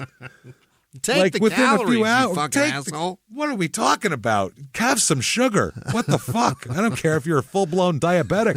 Give me all of it. I don't care. Throw a Twix on top of that shit. What do I care? Prefers diet. For his last earthly sip of something, he chose Diet 7-Up. Green pepper onion breath? That's it? Tastes like lime juice somebody pissed in. Nobody wants Diet 7-Up. That's disgusting. A terrible meal. Why would he do that? That's one of the worst last meals we've ever Imagine having those flavors mixing in your mouth. Yeah. Green peppers, onions, Diet 7-Up. An apple pie. An apple pie. Oh, God. All mixed together. What an asshole. He blew it. Yeah. I judge him from this whole episode on obviously his crimes, callousness to human beings, and what a piece of shit. But this is over the top. This is profound. His palate is way worse than mine. Oh, it's terrible.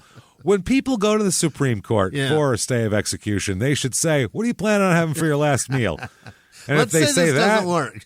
they go, "You know what? Fuck you. We're killing you." That's terrible. That's a terrible idea. You have no imagination. Green pepper. Onions, green peppers, meat. extra cheese. No meat, a slice of apple pie, a total veggie deal here, and a can and a Diet 7-Up. Diet.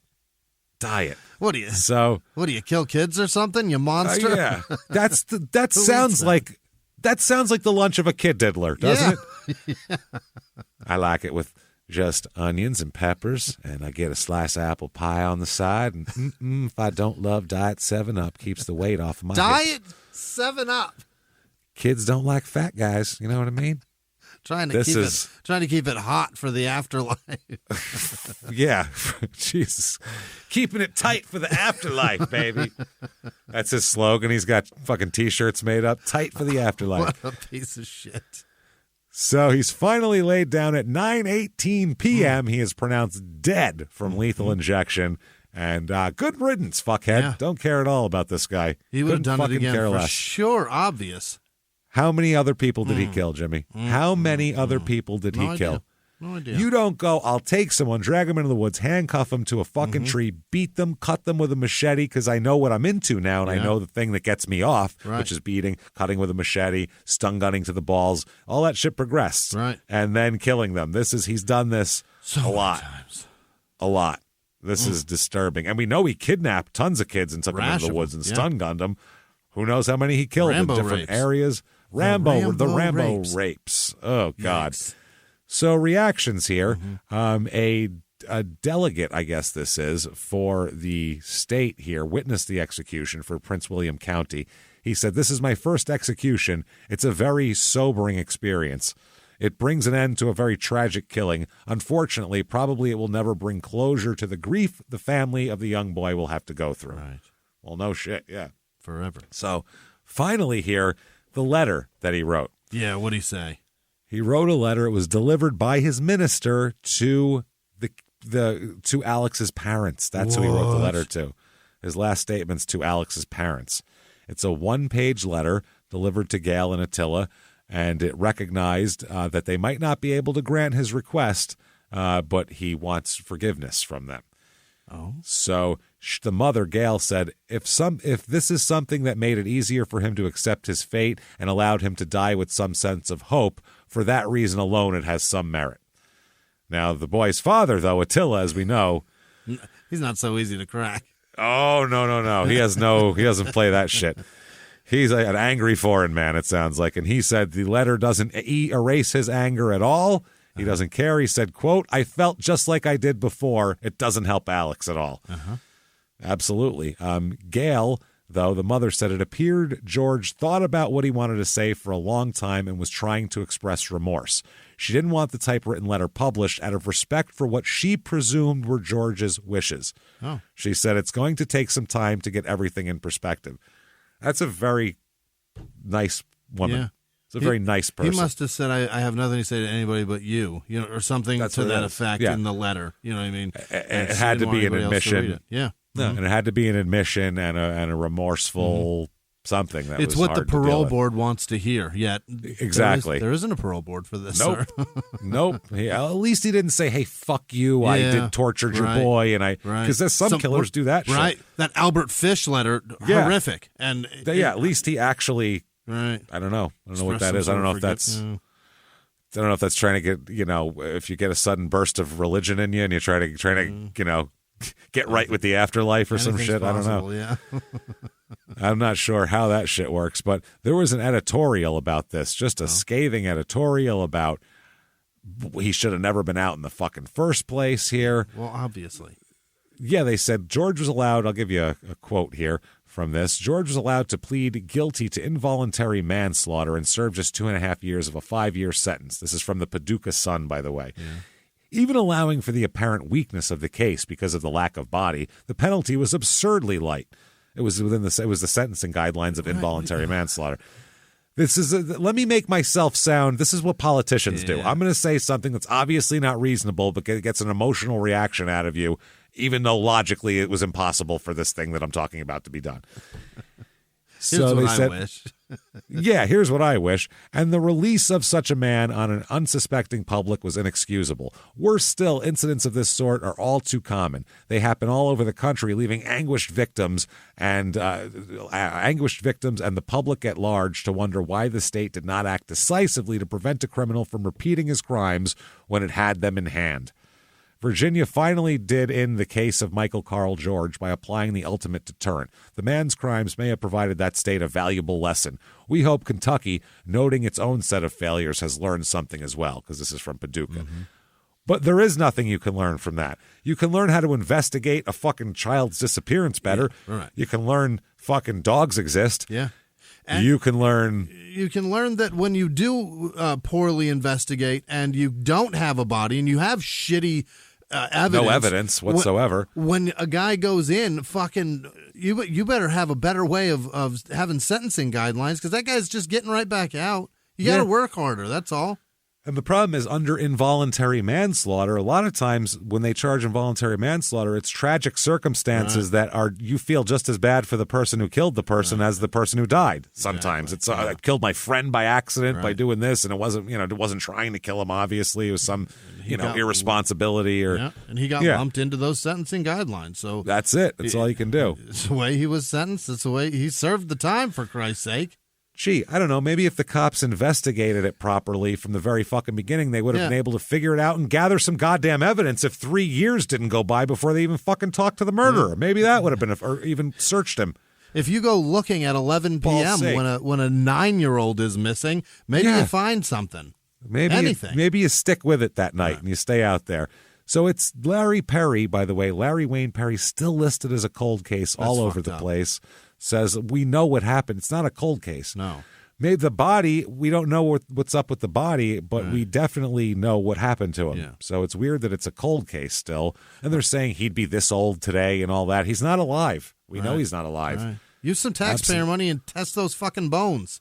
Test the bones. So I guess, I don't know if they did or not, but his missing person exists still. Jesus. Yeah, here he is on namus.nij.oj.gov. This is a missing persons site here. He is number MP missing person 22997, Larry Wayne Perry. Awful. And obviously, and it says his NCMEC number, whatever that means, if people know about kidnappings and shit like that, 1238286. So if you come across his body, I guess tell somebody about it. I don't know what action I can tell our listeners to take here. But that is Dumfries and Woodbridge, Virginia. And that's crazy, man. That's just fucking crazy. This guy... Is it serial killer? Is it 3? Or is it 3? It's 3. It ought to be 2. It's... Well, he says he did 3, and I think he did 10. So I think he did way more. Yeah. I'm calling this cat a serial killer. Yeah, he's got all the tropes. Man. Yeah, he handcuffed someone. He did like some crazy Ted Bundy shit to these people. But worse. Bundy would kill them right in at their least, place, and then do it afterwards. Take them somewhere. Yeah. This is like BTK shit. Horrific. This is BTK would have got off hard on this shit. Oh boy. Like him and BTK together would have been, Sparky big time. Yeah. Those two would have been fucking feeding off each other. Jesus. So there you go, everybody. If you like that story, well, it's a terrible story. That's a bad way to put it. If you like the way we told that story, definitely get on whatever app you're listening on, from Apple Podcast to whatever, this one, that one, Audible, anything, up and down the line. Give us a review. Leave us 5 stars. It helps the show so much. We don't know why, but it shoots you up the charts a lot and helps you be seen and recognized and get more listeners and all that good shit. So thank you for doing that if you have already. If you haven't, please do that.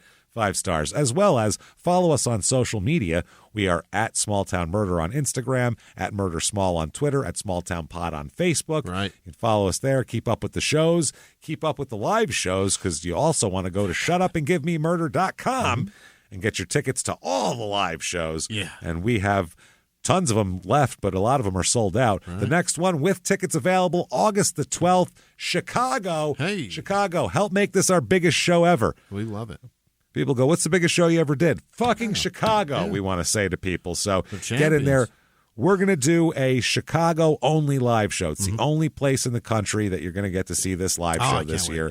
Is at Chicago, exclusive for Chicago. So get your tickets right now. Shutupandgivememurder.com. Just about, a lot of them are sold out. The ones with tickets left, we have Atlanta, D.C. There's a few left. Philly, Charlotte, Dallas. Those are the only ones. And Dallas is in December and selling quick, so get your tickets there. Don't wait on those. Get your tickets there. Shutupandgivememurder.com, blah, blah, blah. Okay, patreon.com/crime and sports is where you get all of your bonus material. There is so much bonus material. Anybody $5 or above, not only are you going to get the whole back catalog with like 200 bonus episodes to binge on, every 2 weeks you get 2 new ones. Oh, yeah.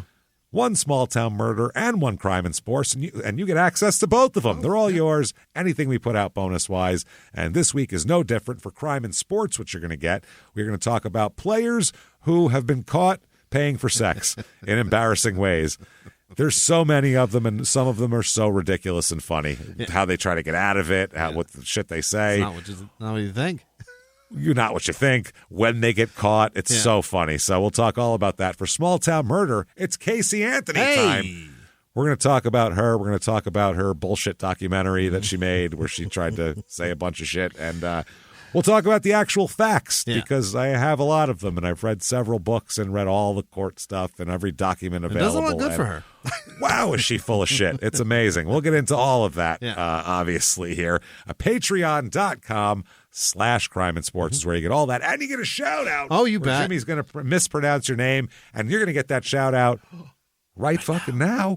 Right now. Jimmy, please hit me with the names of the most wonderful people in the world who never carry around 50,000-volt stun guns and looking for teenagers. Hit me with them right now. This week's executive producers are Liz Minton. Thank you, Liz. That was very nice of you to say. Wendy McGath, Justine McNeil, and her cousin Ray Prosser. Happy birthday, Ray. Happy birthday. Della and Bree and their Murder Bird tarot card tattoos wanted to say hello. Awesome. Oh, I saw those. Yeah, awesome. Those are so dope nice. as shit. I saw those on social they did a media. Great job. Wow, that was cool. Single line. They look great. Look Other dope. producers this week are Rabbi Shmulalovich's hamster Rusty, Peyton Meadows. Rusty. Such a cute little guy. Andy spanked her. I'll bet he did. Sebastian, happy birthday. Happy birthday. I don't know if the gal was saying it to you or if there's actually a Sebastian in her life saying happy birthday. I don't know. Sebastian. That was it. All right. It just makes me think of Dope Sick Love. That's the point of it. Yeah, that was the point of it. Yeah. Douglas Samarick, C. Merrick, maybe? I don't know. Janice Hill, the fallopian tube tickler. Fallopian. All right. Steve Schnell, Harry Knob Gobbler. Okay. All right. Oh, That's thank fun, you. too. Also, Taylor, your wife Liz slept with Nellie, and she wanted you to know. But also, she has tickets to Small Town Murder Live in Chicago. So that's the other news. Good. Don't beat her at our show, please. Weigh which one of those news is most important to you. Martine Colomino? Carrie Blackburn, Trenton Graham, Amy Krim, John Rogers, Nicole Lazo, Laws, maybe Lazie, MJ McClung, F. Schweizer, Rost Olson, Michael Podolsky. Nope. Yes. Something Polish. Kyle Rao, Sydney Ratasewski. Ratatouille. Sydney Ratatouille. You next to the Polak. All right, here we go. Moving on. Alexa Tyson, Lauren Silvani. Okay, Lars Krzelka. God damn it! Why are they so hard? Jake Brown, that's easy. Jonathan Mannheim, the steamroller. He didn't say that. I did. The steamroller. Here he comes. Natara Joyner. That's his college nickname. The steamroller, buddy. Here he comes. Timothy Jeffrey Bokovinsky, Vukovansky, Boku. Appreciate it, Chief. Buku. Nicole Erickson, Betty Ann Bernard, Carol Lee, Vicky Gross, Willie Johnson. That's two ways of saying that. Luke Pearson, Voitano, Stephanie Poling, Michael Trujillo, Barbara Blaine, Danielle Truchanowski, QW, Tamara R, Alicia Peterson, Dee Dee Johnson, Rebecca Wright, Marcy Smith, Cassie with no last name, Travis Simpkins, Stratz family, the whole goddamn family. The whole fam-damily. David Miller, King Creeper, 57. Belinda, Colin Daris. Oh, boy. Brett Gregory, John with no last name. Brenda Boyd, Mike with no last name. Or is it MKE? I don't know. I may misspell that. Maybe he's from Milwaukee. Possible. The whole town of Milwaukee. Hallie Johnson. No, that's Haley Smith. Why did I say Johnson? Wow. Travis Stone, Shirley and Connor O'Leary, Mary Lang, Shiloh Bailey, Dalex Rich. What? Is that a name? Sophie Bannister, John, or maybe Jan, or maybe Jan. Satirus, Trober, Troffber, Benjamin. That sounds good. Taisha, 33, Dallas Unknown, Chris with no last name, Chris Fletcher, Caddy Wagon, Angelina Hansen, Lahoma Prater, Rebecca Hargreaves, Emily Goodman, Dawn Sanborn Lahone. Lawn? Nice. I don't lawn. You got it. Jessica Perfect. Brucalieri. Broke it off in my ass. Bobby Joshua Brancati? Williams. Is that what you're talking about? Jessica Brucalieri? Nice. Fucking no way in hell. Okay, Megan Lowry, Barbara Villalobos, Faith Johnston, Jennifer Stenger, Cindy P., Colton Robbins, Maud If You See, Kay Martin. Maybe call If You See K. I don't know what. I'll if keep an eye out. If You See K. Got it? See? All right. That's a very Britney Spears reference, I think. Micah Barnes, Grilled Panda, Bert, New Delivery Menu, Christy with no last name, Joe Lane Campbell, Phil Holt. It's two names, Joe Lane, but it's not Jolene. Do you see? Where the confusion is for me? Joe Ryan Christopher, maybe Kirsten Bury, Jamie West, Brock Byard, that's probably it. Desiree, Most likely. Perks, Lucian Hunt, Dustin Williams, Tony with no last name, Michelle E. Bassley. Maybe that's a Y. I don't know if she's trying to do that Spanish-wise. Michelle and Bassley, or is it Michelle Y. Bassley? Yeah. Middle name Yvonne. All right, Ashley Everly, Irely. Yep. Shannon Miles. West Miller, Catherine Reinhardt, John with no last name, Peter Carlson, Stephen Fawcett, Nicole Winkelseth, Cameron Schmidt, Bradley Getchell. Oh, boy. Jim Brown. Probably not that one because he's dead. Katie Anderson, Hillary Patterson, Jordan Ebner, John Gould. Don't marry a woman named Jewel. Ashley Repeach. Jewel Gould. Like fucking wedding singer. Julia Goulia. Jordan Rembold, Dana Ziegler, Johnny Norris, Meth Detective, Jordan with no last name, Rob with no last name, Morgan Leslie, Jamal Hill, Matt Rosentitis. That's when you're addicted to baseball pitching. Jamie Schnell. I feel like that sounds like. Joseph Yalibus, Maritza Irizarry. I'm real sorry. Corey Hodges, Adrienne Clayton, Timothy Barton, Olivia with no last name, Mahalia Smith, Eric with no last name, Richard Young, Rochelle Hoke, Christian Ordoz, oh boy, Caitlin Moore, Sheila Morrison, Sloppy Elephant, Tanya with no last name, LXO Specht, Wayne Zonka, Sarah Gronemeyer. Yeah. Yes. Different spelling, but close. Yeah, same thing. Elizabeth Burlington, Alex Smith, probably could be, possibly. Maybe. Erica Erica Lacey, Ramsey Watkins, Dawn Ryan, Jennifer with no last name, Reagan Bell, Bridger Joslin, Mark Anderson, probably not. He's dead also. And all of our patrons, you guys are amazing. Thank you so much. Thank you, everybody, so much for everything that you do. From the bottom of our hearts, we appreciate the shit out of you. We hope you love the bonus material, and thank you for supporting the show. We really do appreciate that. Everything you do for it. You make the show go and happen, so we are so grateful. We can't even tell you to you all. Truly, thank you so much. If you want to get a hold of us on social media, either one of us or both of us, very easy to do that. ShutUpAndGiveMeMurder.com. Links to everything. Yeah. Links to social media. Links to it all. Come find us. Come back and keep seeing us. Yeah. And until next week, everybody, it's been our pleasure. Bye.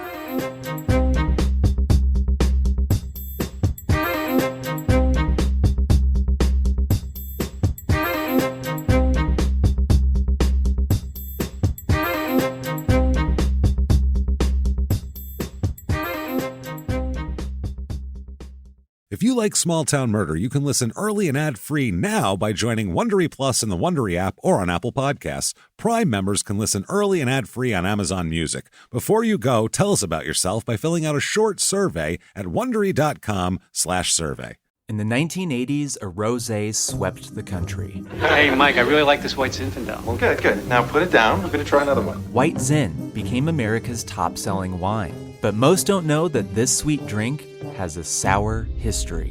What began in 1986 with counterfeit bottles. A big fraud, a multi-million-dollar fraud. Sent investigators chasing one of the most powerful families in the business, the Licciardis. But the closer the feds got to them, the more dangerous things became. It's a story of deceit. At the time, I was paranoid. Threats. You touch my kids, I will kill you. And murder. With a .22 caliber bullet to the head. What started with a scheme to mislabel wine spilled into a blood-soaked battle for succession. Welcome to Bloodvines. You can binge listen to Bloodvines exclusively and ad-free on Wondery Plus. Join Wondery Plus in the Wondery app, Apple Podcasts, or Spotify.